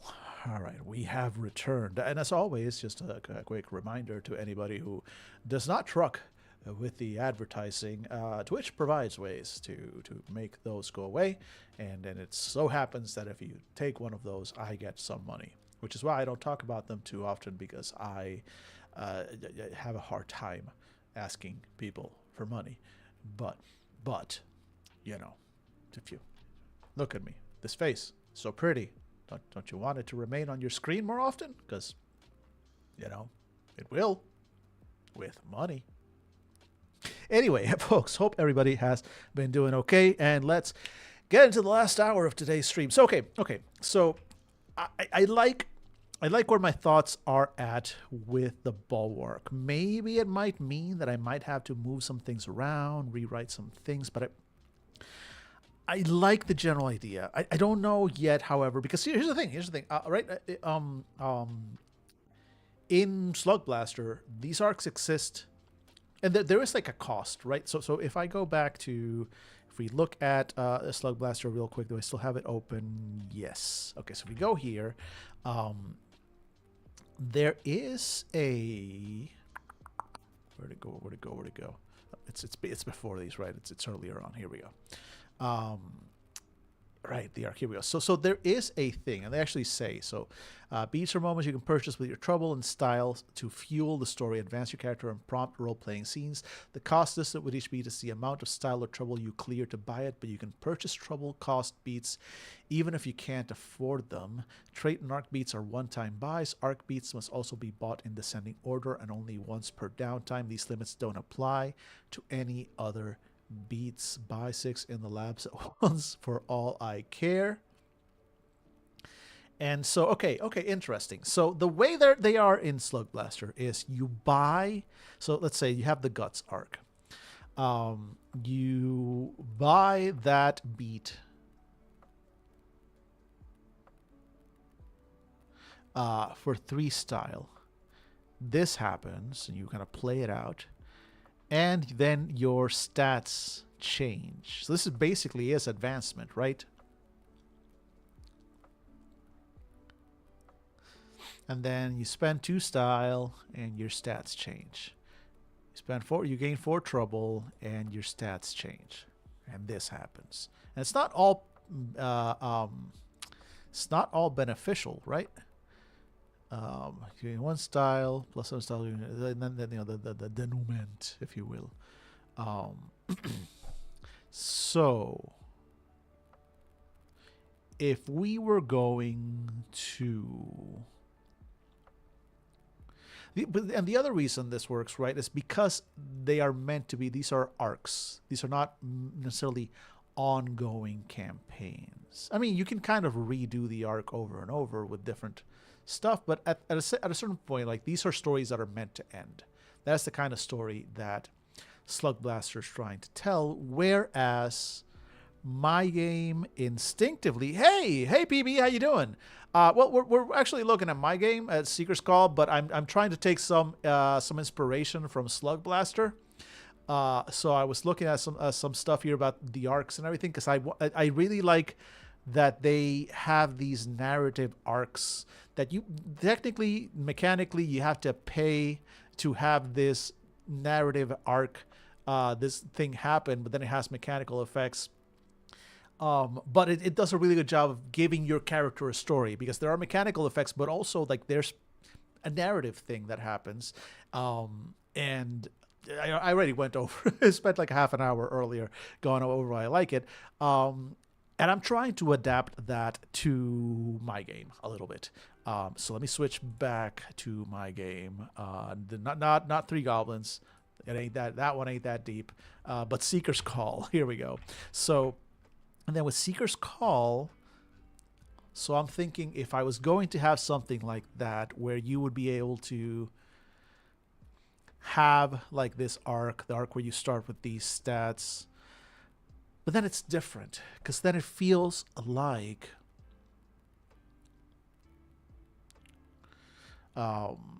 And hey, yeah. Oh, what was I going for? I lost track of my words for a second there. I think that what am I trying to say here?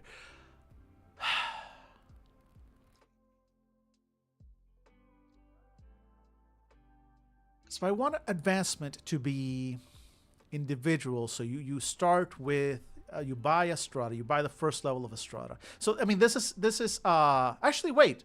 Okay, so this actually solves part of my problem, right? Because I was afraid. I was like, wait, why are there three in some of them? And no, it's okay. So technically, this is a little misleading. The top here, it's just the name. The just having the strata, this is more of a placeholder, right? It's one and two, one and two, one and two, right? This is not, there's not a separate strata of strength before stronger, before you get the stronger ability.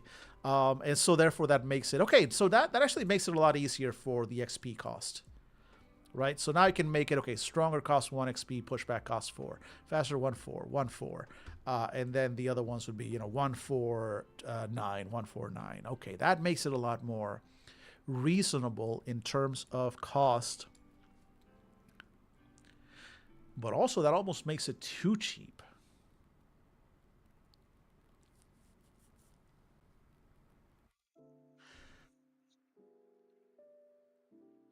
So what if we have something along the lines of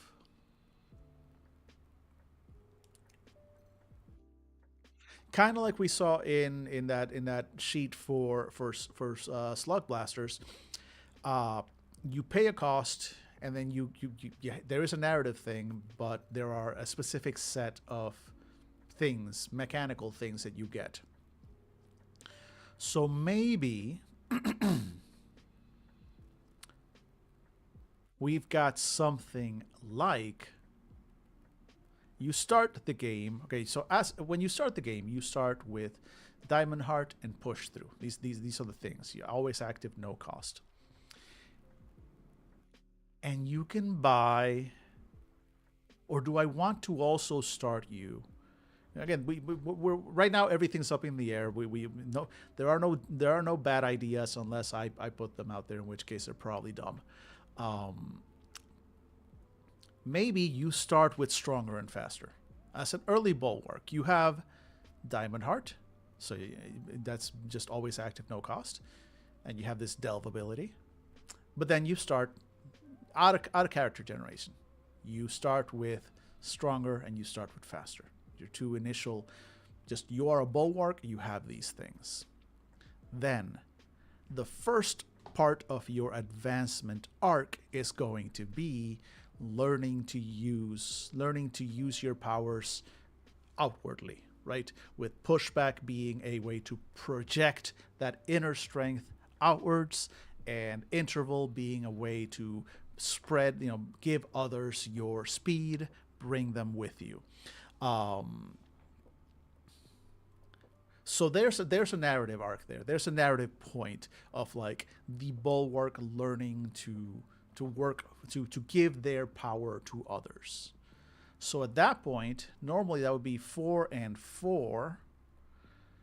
So what if I ask for a full like 9, which is like the most I want anything to cost in dice for advancement is 9, because that is the maximum cost for level 3 aptitude, and that is the maximum cost I want for a level for anything. Like if you shouldn't have to spend more than 9 die to advance a thing. Because that's just a lot of dice. That's just a lot of dice. I'm not. If I made something where you have to save up 16 dice from your connection pool to be able to buy it, no one's ever going to be able to buy that, right? Because you're going to have too many out. You're going to lose too many dice. You're going to be just playing the game. 9 dice is challenging but doable. Anything more than that, I think, is just it's just going to be too much. Hey, Ron Robotics, welcome in, friend. Welcome in. So let's, I think, max it out at 9 dice. And then by buying that narrative arc, that narrative point there, there would be a narrative thing during which your character has to learn this lesson, Once they learn it, their power, then they gain pushback and they gain interval. Then the next narrative part of the arc is going to be for the stratas of resilience and recovery. Resilience making you more resistant, and recovery letting you help other people. So now we continue with that sort of character growth, right? Learning that their powers are meant not solely for their own use, but to protect and to strengthen others. So there would be a narrative beat there, and I think there would be. So I mean, the narrative arcs from Slug Blaster are basically 4 beats, and that's it, because it's meant to be a more self-contained arc. I don't think it would be a bad thing to have more beats, have more extended arcs, because this is not meant to be like, you can still have a single adventure, go through a single delve, or go through several delves in an area and have have a little narrative self-contained arc within that. But that's not by default the design of the game. It's not necessarily the point of the game. It is meant to. It encourages more of that open-ended kind of D&D style, like, you're just adventurers, right? You're going along the countryside, you're exploring various delves, and while you're not loot monsters, right, the message of this game is different. It's still meant to emulate a certain amount of that whole, like, D&D experience of traveling the countryside, fighting monsters, and solving problems. I guess the D&D experience had more like traveling the countryside, causing problems, but hey, whatever. The intention is there. So I don't mind having multiple more narrative arcs. So maybe, like, have the Strata of Resilience be its own arc. And at that point, now I'm wondering, could it be a 2-part? Could there be, like, okay, I want to go into the next part. Well, to learn this, when you start the resilience arc, if you will, you get harder, ladies. And then when you end the arc, you end with Aegis, which is where you learned to extend your protection, your hardness to other people. And then you start your recovery arc, same thing, initial help, and then full, like, be an inspiration.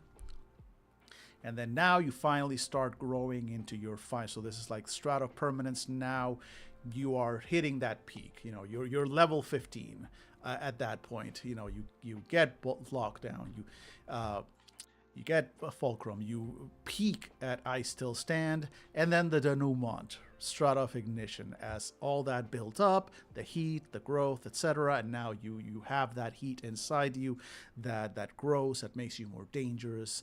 That all the hits that you've taken for others throughout your history as a bulwark, now you finally get some payback, right? And perhaps your character's story ends in a pyroclasm as you become this magma thing. It doesn't necessarily have to end, but that is definitely like it would be a way to end, right? And do I want that? Because there are games that I love and admire that do that. For example, Heart, and I think Spire does that too, but Heart definitely does. Excellent games, by the way, and more games that I really do need to examine during one of these streams. But the character types in Heart have kind of that, where, like, as they grow, ooh, yeah. And we saw something like that too very early on, months ago, when I first started doing these streams, when I was looking at Penumbra City. Where they also had that, where certain character abilities, sort of the peak character abilities, were also kind of like character ending abilities. Like, they were things that your character would get to do, like, one last time. And they're usually pretty hardcore, pretty extreme. In Heart, for example, there are examples of that where you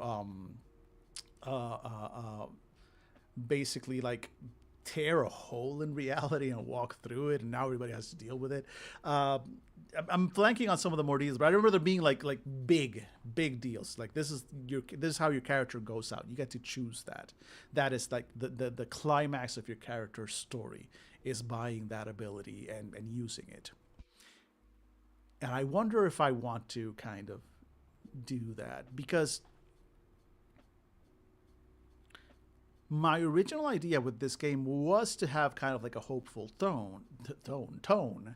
Um, so I don't know if it would be a tonal or narrative mismatch to have.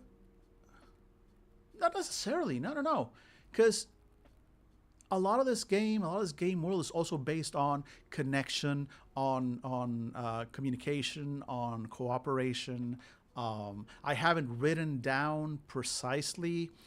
I do actually have mechanics for cooperation and for assistance, but part of the original intent with this game was to have the various callings, various types, be able to sort of combine their abilities to a point. I don't know if I'm going to be able to achieve that because each calling has turned out so very differently. I'm doing a lot of stuff with Bulwark that may be completely inapplicable to the other ones. I'm worried about that. But Bulwark is the most obvious one, so I think it's a good core to start with, and then we can revisit the other ones once we kind of lock it down with this one. But yeah, I don't think it's entirely. We just have to be careful. We have to make sure that the arcs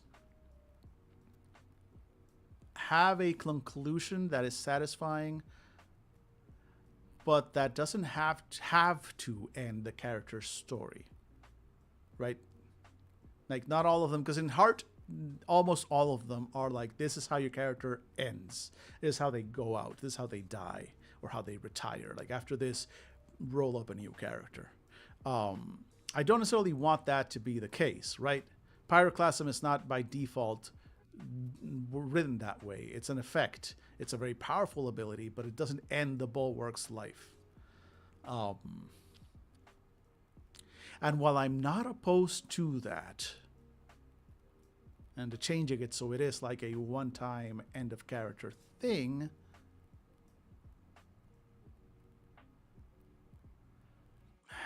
I don't know if it fits the theme. Maybe this is something I have to think about with the others, I think. But okay, so I can see how I would do. I can see how I would kind of fit a narrative arc, a sort of beats kind of system, similar but not exactly alike, of course, to what Slug Blaster is doing. And again, maybe this one, maybe I'm trying something that is not a good fit for this game, by the way. Today's entire session, except for that first hour, is just me trying to figure out if this is even a good idea. You'll notice I've written none of this down because I'm still trying to figure out, like, is this worth it? Or am I just, is this just new shiny brain going like, oh man, that is a neat mechanic. I want it in my game, even if just because I want it, not because it's a good thematic fit. Right, game design does require this time, exactly. But so that's why, like I said, I'm not married to any of this. But like, So even if I don't end up using any of this, I'm not saying like today was a waste. It's given me a lot to think about. But I can see how I can apply that to Bulwark specifically and make it work. So if we go to something like the Conflux. So the Conflux has a very different path to the Bulwark. But at the same time, it is still a growth thing, right? And in fact, if anything, the Conflux is presented even more. Okay, so The callings are not just a job choice. You are changed when you take a calling as a character. Your character, when they answer the call, the caller, oh, they have a name, don't they? Don't they? There's a specific becoming a seeker. The call. What are they called? Caller. They're just called callers. Okay, I thought I had given them a different name. They're just called callers. So the callers are these sort of strange bird-like sort of skeleton creatures that wander the roads, and they go from town to town and they call, they sing, and that song resonates with certain people in the various towns, and those who feel it resonate in their heart can choose to answer the call. And if they do, then they become seekers. And the caller effectively touches them, touches their soul, and writes a new word onto their heart. I said earlier that everybody in this world effectively has a word, a magical word, inscribed into their heart that defines their connection to magic. And so the caller effectively goes into your heart, magically speaking, and writes a word. In my original plan was that word was going to be the word mystery. Might be something else. I'm not sure. The idea is that seekers have a connection to mystery. Delves are the source of mystery. Therefore, seekers have a connection to the delves. Was the original idea. I'm not married to that yet, but that's the general thing. The point is, when you are basically when you add that word, it changes you, but it changes you in specific ways, right? You become. Depends on if that word that was on your heart was a corpora family word, then you have this, you become one of these things. If you have a mente word, then you become one of these, etc., etc. In fact, in the Bulwark description, I specifically say that their gifts make them stronger, tougher, faster than most other seekers. You, in character, as in world, your character doesn't choose to become a bulwark or a conflux or a crafter. They choose to answer the call, but what the thing that they become is effectively an evolution of themselves.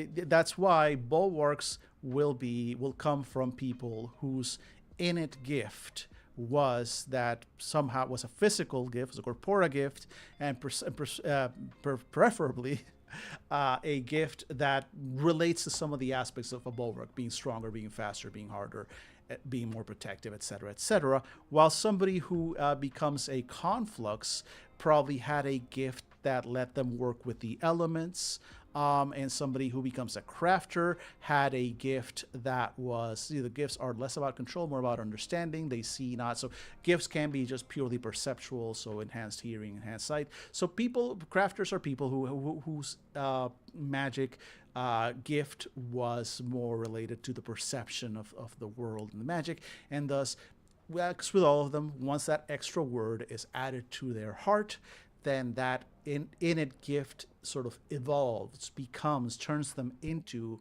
a crafter as their gift resonates and does more effectively.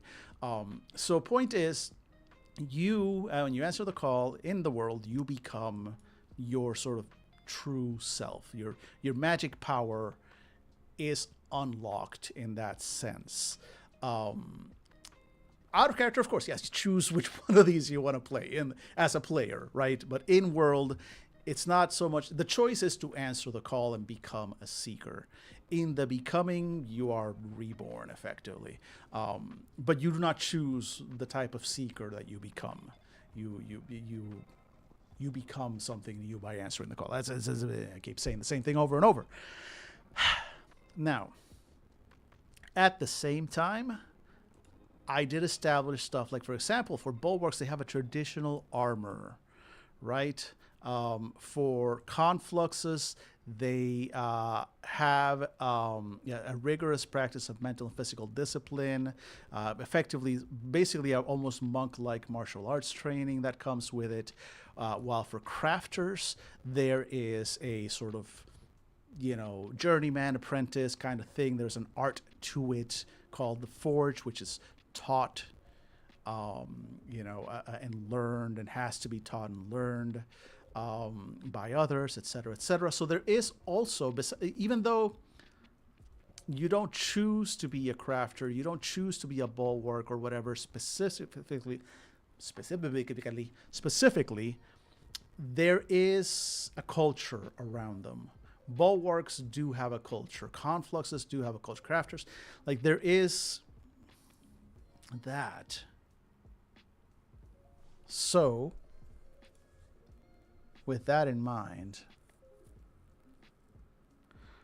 do we play with physical changes that might not be desired from a character perspective, of course, but that lends itself to a risk-reward idea or cost-benefit abilities?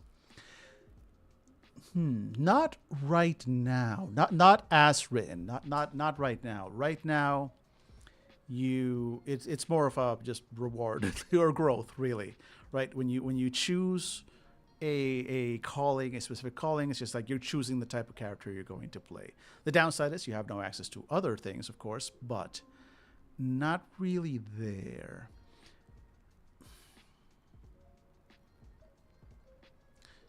Yeah, that's something that I haven't done in the game, really, now that I think about it.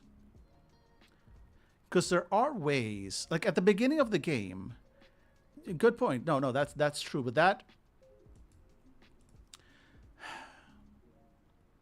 thing is, the mystery is going to relate more to the places that they're going. The delves themselves. So let me actually take a step back and kind of talk about that. About the world. Ignore the shitty AI art. I was trying to get some visual elements. I gotta delete this shit. But anyway, this is not what I'm looking for. This is not what I'm looking for. There's a specific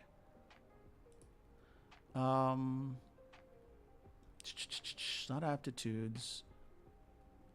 So when you create a character, right, you create aptitudes, you get a set of discords. Those are the downsides. Discords are just the stuff that your character is bad at, and you can get discords as injuries or as effects from different abilities that might affect your character.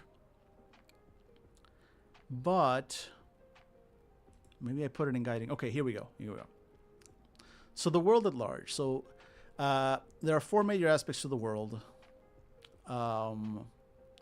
Towns, delves, cities, and schools. Forget about cities. This is not, a lot of this is going away because some of the stuff doesn't really need to be here. Like the cities and schools are not what this game, they are in the game world, but they are not what this game deals with. I might leave some mention of them, but this doesn't matter for our purposes. It doesn't matter for what we're doing here. Seeker's Call specifically is a game about the people from the towns that answer the call and venture out into the wilderness to find, explore, and heal the discordant delves that have been appearing in the world. While an expedition of Seeker may travel to various towns or even venture into a city or be called in to meet with a wizard at one of the schools, this is exceedingly rare. For those interested in taking their expeditions, blah, blah, blah. So basically, these two things are the games that I want to write after this one, basically. Is what those are there for, and that's why I'm going to take these out of here because they really don't affect the game. All we really care about are the towns and the delves. And the delves specifically, that's where you're going to be spending most of your time, are magical locations that come into existence seemingly at random in the wild lands between the towns and cities. Once incredibly rare, over the course of the past century, they have been appearing more and more often. Seekers first started being called shortly after this, and it was soon discovered that the increase in delve appearance was related to discords that damage and corrupt the natural flow of magic into these places, where the bulk of the game takes place. And I, as the game creator, know where these discords come from, and that's what this part of the game will be all about later. But for the purposes of this game, you just know that delves have been appearing in the countryside, and shortly after, calls, the calling began, and people started answering the call and changing and becoming seekers. And then seekers feel this call towards the delves. They feel this need to heal the delves, to find these discordant delves and heal the discord at their hearts. And that's really, at the end of the day, what the game is about. So, in terms of like positive and a risk reward thing, that's going to be primarily in the delve itself. And this is not final. This here definitely needs to be rewritten, and I haven't looked at this stuff in a while. I've been so focused on just the core character class and stuff, but the exploration of a delve is where the characters are going to be presented with choices, because I don't. And here's the other reason why I'm not, or I haven't yet. Again, I might change my mind, but part of the reason I haven't changed or added that yet, for example, to the actual character classes, and it's just basically all growth, no real trade-offs. Like if you pick up ages, it doesn't mean that now you lose interval or anything like that, because the core gameplay of the game it's just constant risk reward. Does the gacha delves feel like something that can change the characters pretty heavily? Yes. And I just have this idea of words being added to the heart unwillingly. No. Okay. So here's the thing. Words, as written, as currently, technically, no. Like, nobody can write a word onto your heart that you don't want. That's why you have to willingly answer the call. The caller cannot come into your town and just go like, you, psst, you're a seeker now, right? All they can do is call, because the core of the magic in this game resists that. Like you are always have a stronger connection to yourself than anything external ever could. So nothing external can ever overpower your connection to yourself. That said, like you just said in chat, resonance. It's about resonance. Resonance is not only a mechanic, and that's something that might be worth exploring, because let's go into the actual mechanics here a little. Playing the game. Here we go. So resonance by default, I'll just read it out. Resonance is a particular powerful effect that can apply to roles. Most common source of resonance in roles is the character's own resonant nature, an adjective that describes a core aspect of their being, but a whole bunch of other abilities can grant you resonance on a specific role. Resonance, for the most part, up until now, has been entirely positive. But, and that's actually, I hadn't thought of it before, so thanks for the inspiration there, because that might be something. Negative resonance. Right now there's discords, and that's separate. But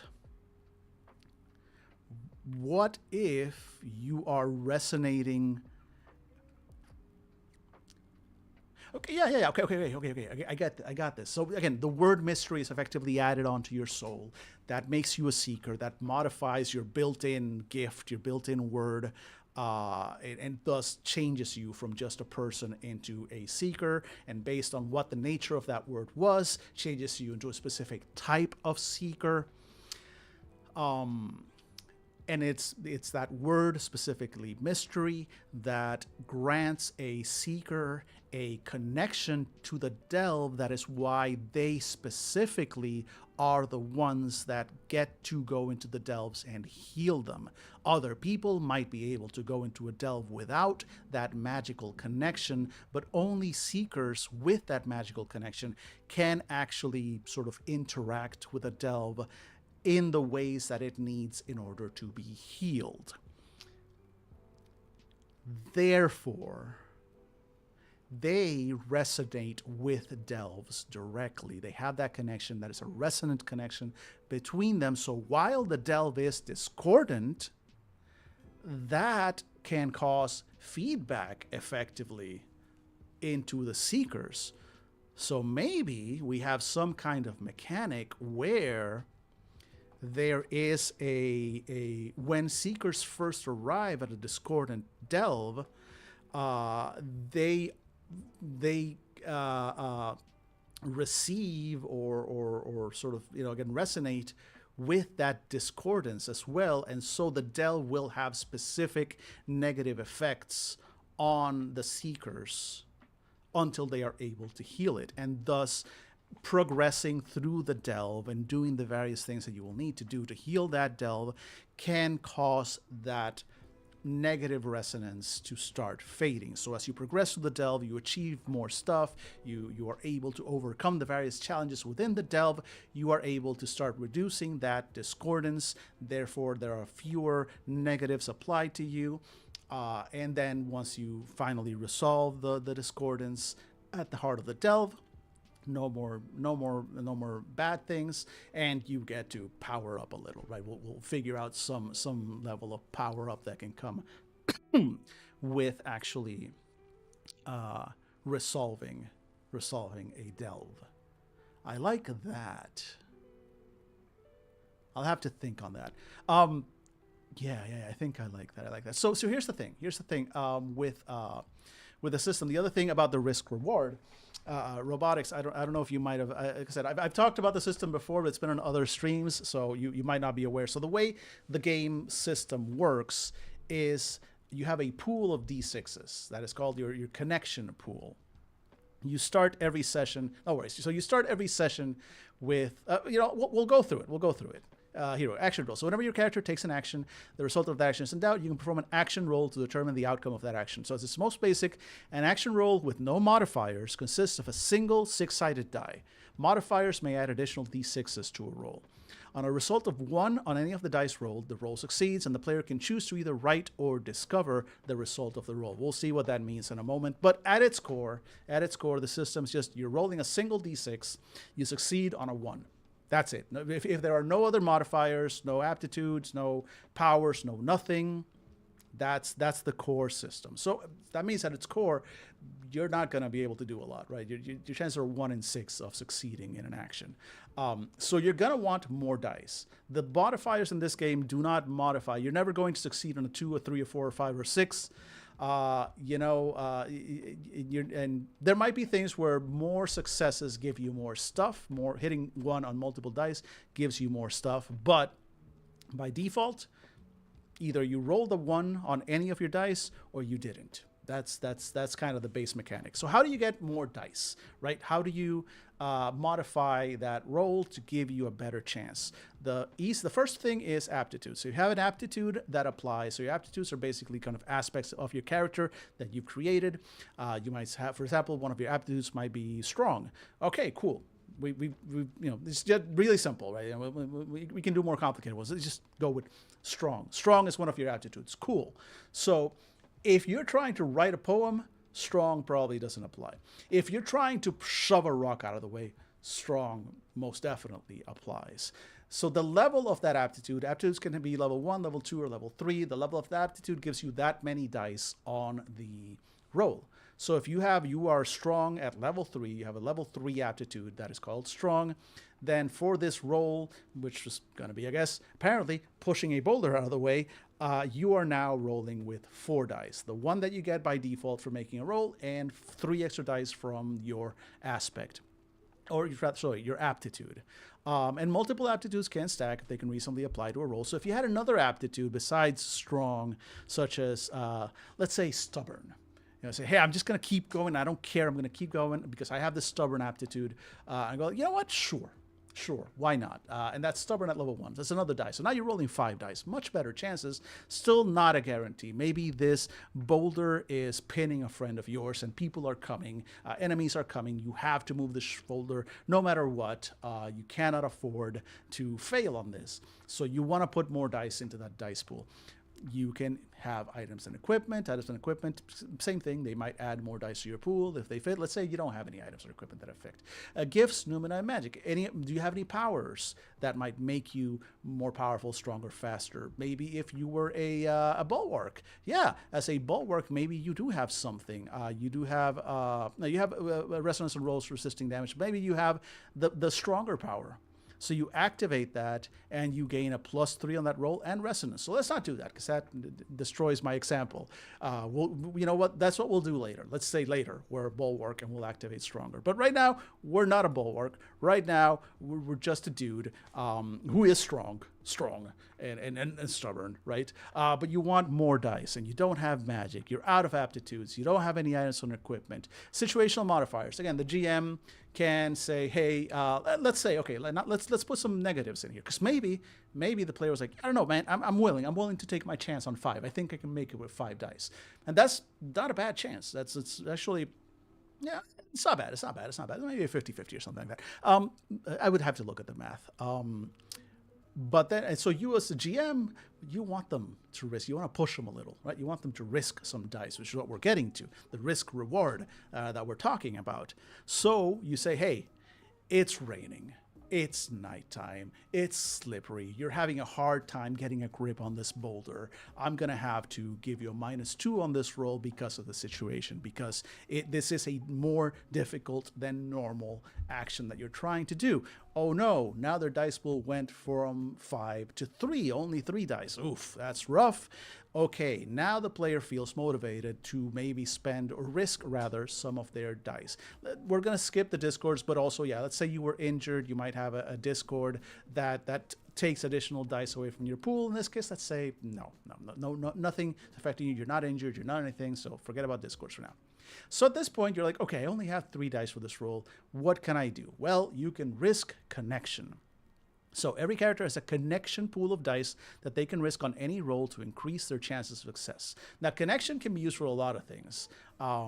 It can be used to activate powers. It can be used to advance your character, and it can be risked to empower your rolls to give you a better chance. So a player may risk up to 9 dice in their character's connection pool on an action roll. They are added to the roll like any other modifier as additional dice, and they represent the amount of effort, importance, and energy that the character is willing to put into their attempt. If the roll succeeds, all connection risks on that roll is returned to the character's pool. But if the roll fails, all risked connection dice are lost. While risking a lot of connection dice on a roll can increase your chances of success substantially, a single bad roll can wipe out your entire pool if you are not careful. Connection can be recovered in various ways. See page blah for details. So before we get into resonance, because that's going to be the next step, you get the idea. So you're going to have X amount of dice, a pool of dice in front of you that's just yours. That's your connection pool. You start every game with 9 of them. So every session, it resets to 9. And then at that point, you can choose to risk or not risk them on rolls and start doing whatever you want with them. If you run out of connection, then you just don't have any more connection to risk, and it's going to be real hard to do things. But so you're going to want to, you've aged out. You can, exactly. You know, even like, 9+ dice is still not a guarantee, right? I mean, if you roll with advantage, you can still roll 2 1s, in D&D. But it definitely ups your chances, right? The more dice, and since there's no mechanic where, any dice take away successes, unlike with, like World of Darkness, where adding more dice to your pool eventually became a problem. Exactly, the dice gods will do what they will. So in this case, no, more dice is just generally always better. But, right, like you can go all in on every roll if you want. Just toss in all 9 of your dice on every roll, and it's all but gonna guarantee that you succeed. But you went all in on that roll and somehow still failed. Oh boy, buddy, does that suck, right? So it reflects that whole, like, you went all full ass in, 100% ass level into it, and you fell on that ass. That sucks more than if you just kind of like made a concerted effort but didn't completely just go all out on this, and you still kind of slipped. It's okay. Catch your breath, try again, do something else, right? You still have you lost some energy, you still lost a little bit, right? So whatever was risked is lost if you fail the roll. But the point is, it leaves it up to the player. If the player feels like they want to just fucking go all in, it's on their head. I feel like it's a pretty good reflection of the abstraction, rather, of the concept of like putting in a certain level of personal sort of effort and energy. A lot of games would kind of like, it's similar to the willpower concept in other games. So in this case, we're calling it connection because you're connection to yourself, to others, it's how much of a shit you give. Rather, it's not less of your willpower, more of how much of a shit you give about the thing you're trying to do. But that's it. There's your risk reward. So every single thing you do is a risk reward calculation for you, because bad thing if you fail, if you risk too much. And so how do you protect yourself from that? Well, that's where resonance flows. That's why resonance in this game is very powerful. Resonance is a particularly powerful effect that can apply to roles. The most common source of resonance on a role, character's resonance nature, as we said before. So resonance lets you do one of two things. When you roll with resonance, it means your actions are in sync with the nature of the world, either your own inner nature or the core nature of the artifact or magical effect you're employing. In this state of flow, movement, thought, and action all become easier and more instinctive, all but guaranteeing success, as the natural magic of the world flows through you. Being resonance is in resonance sort of mode, having resonance on action is effectively, and I'll give that guidance within the GM thing, that it should be described as that, as very much that state of flow. Like you feel like you are in sync. You feel like your movements, your thoughts, your energy are in sync with yourself, with nature, with reality. It feels fucking great. Is what I'm trying to get at. And then resonance. So with all of these, I'm big on player choice. You have a lot of choices in the system, in how you want to approach an action. So if you, even with resonance, the player always can choose how they want to go. So you could go and choose to harmonize, or you could choose to amplify. Harmonize lets you apply connection without any risk. So you can toss in all those 9 dice and almost guarantee you're going to succeed. But if you fail, you don't lose them. You still failed. So, you can still fail. But you know what? You manage to keep control over yourself. You get all those dice back. It's not less a risk and more of a just put it all in without necessarily risk it. And that's why it's called harmonize. You kind of like let yourself go with the flow, so that even if you fail, it's less your fault and more the flow's fault. So you're less taken aback. Amplify is you're resonating, you feel that, and you push even harder. So with amplify, you can risk as normal if you want, and if you fail, you can still fail. Those dice are gone. But because you're putting in so much effort in this way, and you're putting effort in a resonant way, you're going to get some back. Win or lose, succeed or fail, you're going to get 3 connection dice back. I think I'm more curious about situations where you were trying to do something you were not good at, that is not in sync with the world. It's a foil to resonance. So that's, again, that's Discords are going to do that. But yes, the concept, now that we're thinking of that negative resonance, that wasn't there before. And I think we're going to introduce something like that in the Delves, definitely. Whereas where you're acting against your, because up until now, that would just be a Discord, right? That would have been a Discord right now.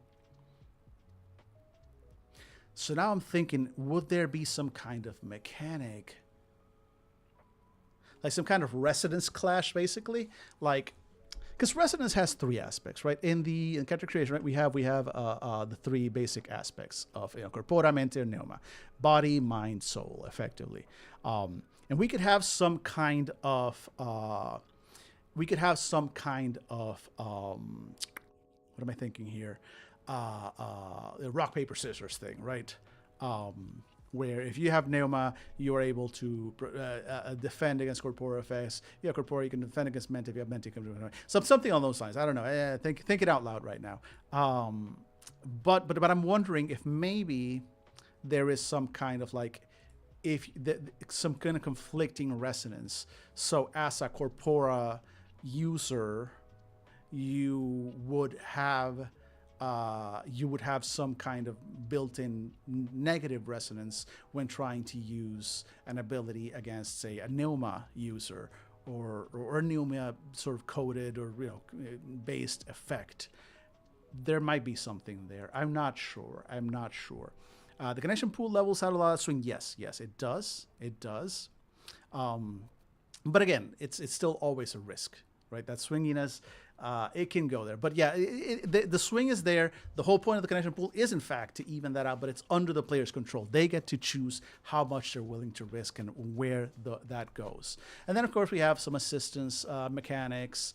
And then we have actual action resolution. So as we saw with failure, right? If none of the dice are rolled at once and your action has failed in some way, the guide, and basically the results are, if you fail, it's basically about narrative control. If you fail the roll, then the GM retains narrative control and narrates how you failed and what went wrong. If you succeed the roll, then you as a player effectively hold the ball. You have a level of narrative control, and then you as a player get to decide how much of that narrative control you're willing to give back and what you get in exchange. And I'll show you how that works. When you succeed on a roll, if even a single one of them rolls 1, the action is a success. You get back any dice you risked, and you choose. Are you going to write the result, or are you going to discover the result? If you choose to discover the result, you're effectively handing control back to the GM and going, let me be clear, that is how it works in most games, right? You roll your die, you see if you succeed or failed. If you failed, the GM tells you how you failed. If you succeed, the GM tells you how you succeed. So at this point, this is the default how it would work in most games, is to choose to discover the results, which means you hand the narrative control back to the GM. So in exchange, I get 1 die added to my connection pool. So I succeeded, I got all my dice back, and if I choose to just let the GM be the one that narrates, this is as close to a yes but it's chosen by the player. The player decides to do a yes but because they're getting a reward. They're getting another dice back to their connection pool. So that's one of the main ways you're going to get connection and grow your connection pool back by choosing to discover the results of your rolls. And the connection pool succeeds. The guide describes the results, which may not be exactly what you intended, but will still be successful. Think of it as success with complications. Your actual success, but there may be unexpected complications, additional detail, or a new event that moves the story forward. And will be some guidance for the guide on that. In this game, the GM is called the guide. But the most important thing to remember, and I put it here so both the player and the GM see it, for both the player and the guide, is that regardless of the twist or complication introduced, and I ranted about this 4 hours ago when I started this stream, that regardless, or maybe 2 hours ago, we were talking about PBTA, the action attempted is a success. A player choosing to discover the results of his roll is not an excuse to punish them for a good roll. It's an opportunity granted by the player to the guide to introduce a new and exciting element, giving up narrative control in exchange for recovering some connection. Now, your other option is to write the result. Choosing to write the result allows the player to take full narrative control of the result of the action. Have fun with it. Describe the awesome, lucky, skilled, or exciting, just plain cool way in which you succeed in your action. While the guide does have final veto power over any results, both they and the player are encouraged to come up with a favorable result, blah, blah, blah, and some guidance. But basically, it's about narrative control. It's like, no, if you want to not have any complications, any consequence or anything, you just want to have the moment you succeeded and you want to be awesome, cool. Choose to write the result. You're not getting an extra connection back, but you get to narrate, again, within reason. You don't get to narrate that God himself comes down and smites your enemies, because then the guide will smite you. But you get the idea, right? I think that's the idea. And the point is that at all points, it's always the player's choice as to whether they want to give up some control in exchange for a mechanical Benny, or retain full control because it's their action, their success, and they get to describe how it happens. I think that's the basic system in a nutshell. I actually have a full cheat sheet here to show how it's not that complicated. Start with a single d6, apply modifiers, aptitudes, items, apply resonance, harmonize or apply, choose whether to risk connection, other characters may assist, you roll, and if you succeed, you choose these. And there's a little flow chart. Which, okay, fine. It's not the simplest flowchart, but you do that same flowchart for fucking D&D and tell me if it's not about as complicated. All right, this is not that bad. I get defensive about it. Okay, good. I'm glad you think it's straightforward. I'm glad. Let me catch up on chat real quick. My instinct is to make it a monster baddie ability, but does the system have... Okay, yes. So that's something that I haven't entirely gotten to yet. I'm still working on defining enemies because, and we're kind of out of time for today's stream. Honestly, I already snoozed the ads once, and I do need to wrap up because I actually have something pending in just a little bit. So I unfortunately cannot extend today's stream very much longer. But to address real quick, I do have a base combat which I need to revisit because combat in this game is different. It's not a round by round thing. It is more of a certain, like a back and forth, and then combat is actually decided by a single roll once all the back and forth has happened. I really don't have time to fully dive into it, but I would love to do that next week during the next stream that I do that. But here. This is how enemies work within that system. So here's we made a sample enemy, the Stone Ogre. So this is kind of like what their little cards look like. So they'll have a name, they have a description. There's a challenge rating for the type of enemy.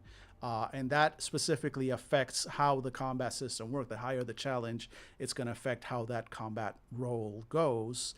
And then their tricks, any specific abilities that monsters have. So for example, the Stone Ogre has the Boulder Thrower trick.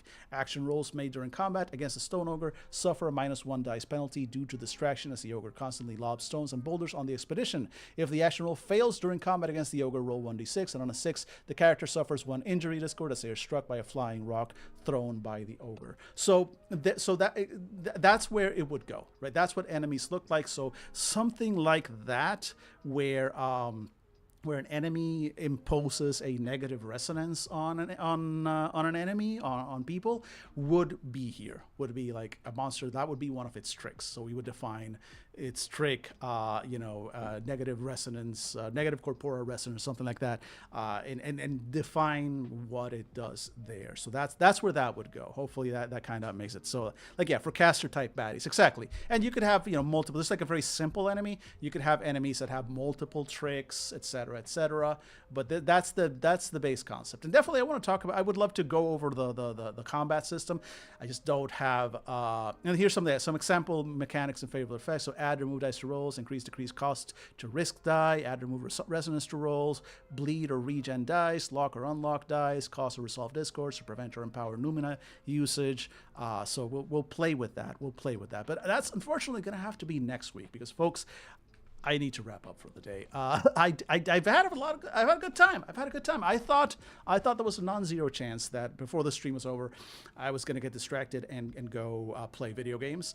But unfortunately, or fortunately, I guess for us, I was very focused on the game. I'm going to literally have to rewatch my own VOD to go over my notes and figure out where I want to go with some mechanics. But there's a lot going on. I mean, this game has so much work left to do.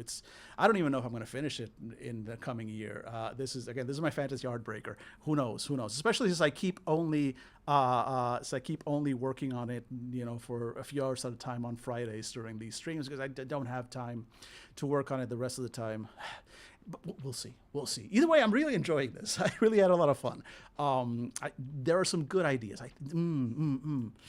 This game is evolving. I want to see what it does. But folks, I do have to wrap up. PB, thanks so much. I will not be. Normally, I make a vague threat / promise that I might come back later. I will not be back later today because I have things going on tonight. Hopefully, hanging out with a few friends and stuff. And I will not be back tomorrow because tomorrow is my usual podcast recording day. And if you are not aware, I am part of that podcast that I just linked on chat right now. I have some thoughts about advancement, but nothing. Yeah, exactly. Give it. Let it settle because. Again, not streaming tomorrow, possibly streaming on Sunday. I have not decided yet. And then next week, definitely at the latest next Tuesday, to my usual bullshit with Indie Tabletop RPG streams. But on Fridays. Fridays are the days when I do this, right? Just like I did today, Fridays are the days that I dedicate 4-hour stream to working on my own stuff. So if you enjoyed this and you want to keep giving me more feedback and go back and forth, which I enjoyed this, hell yeah.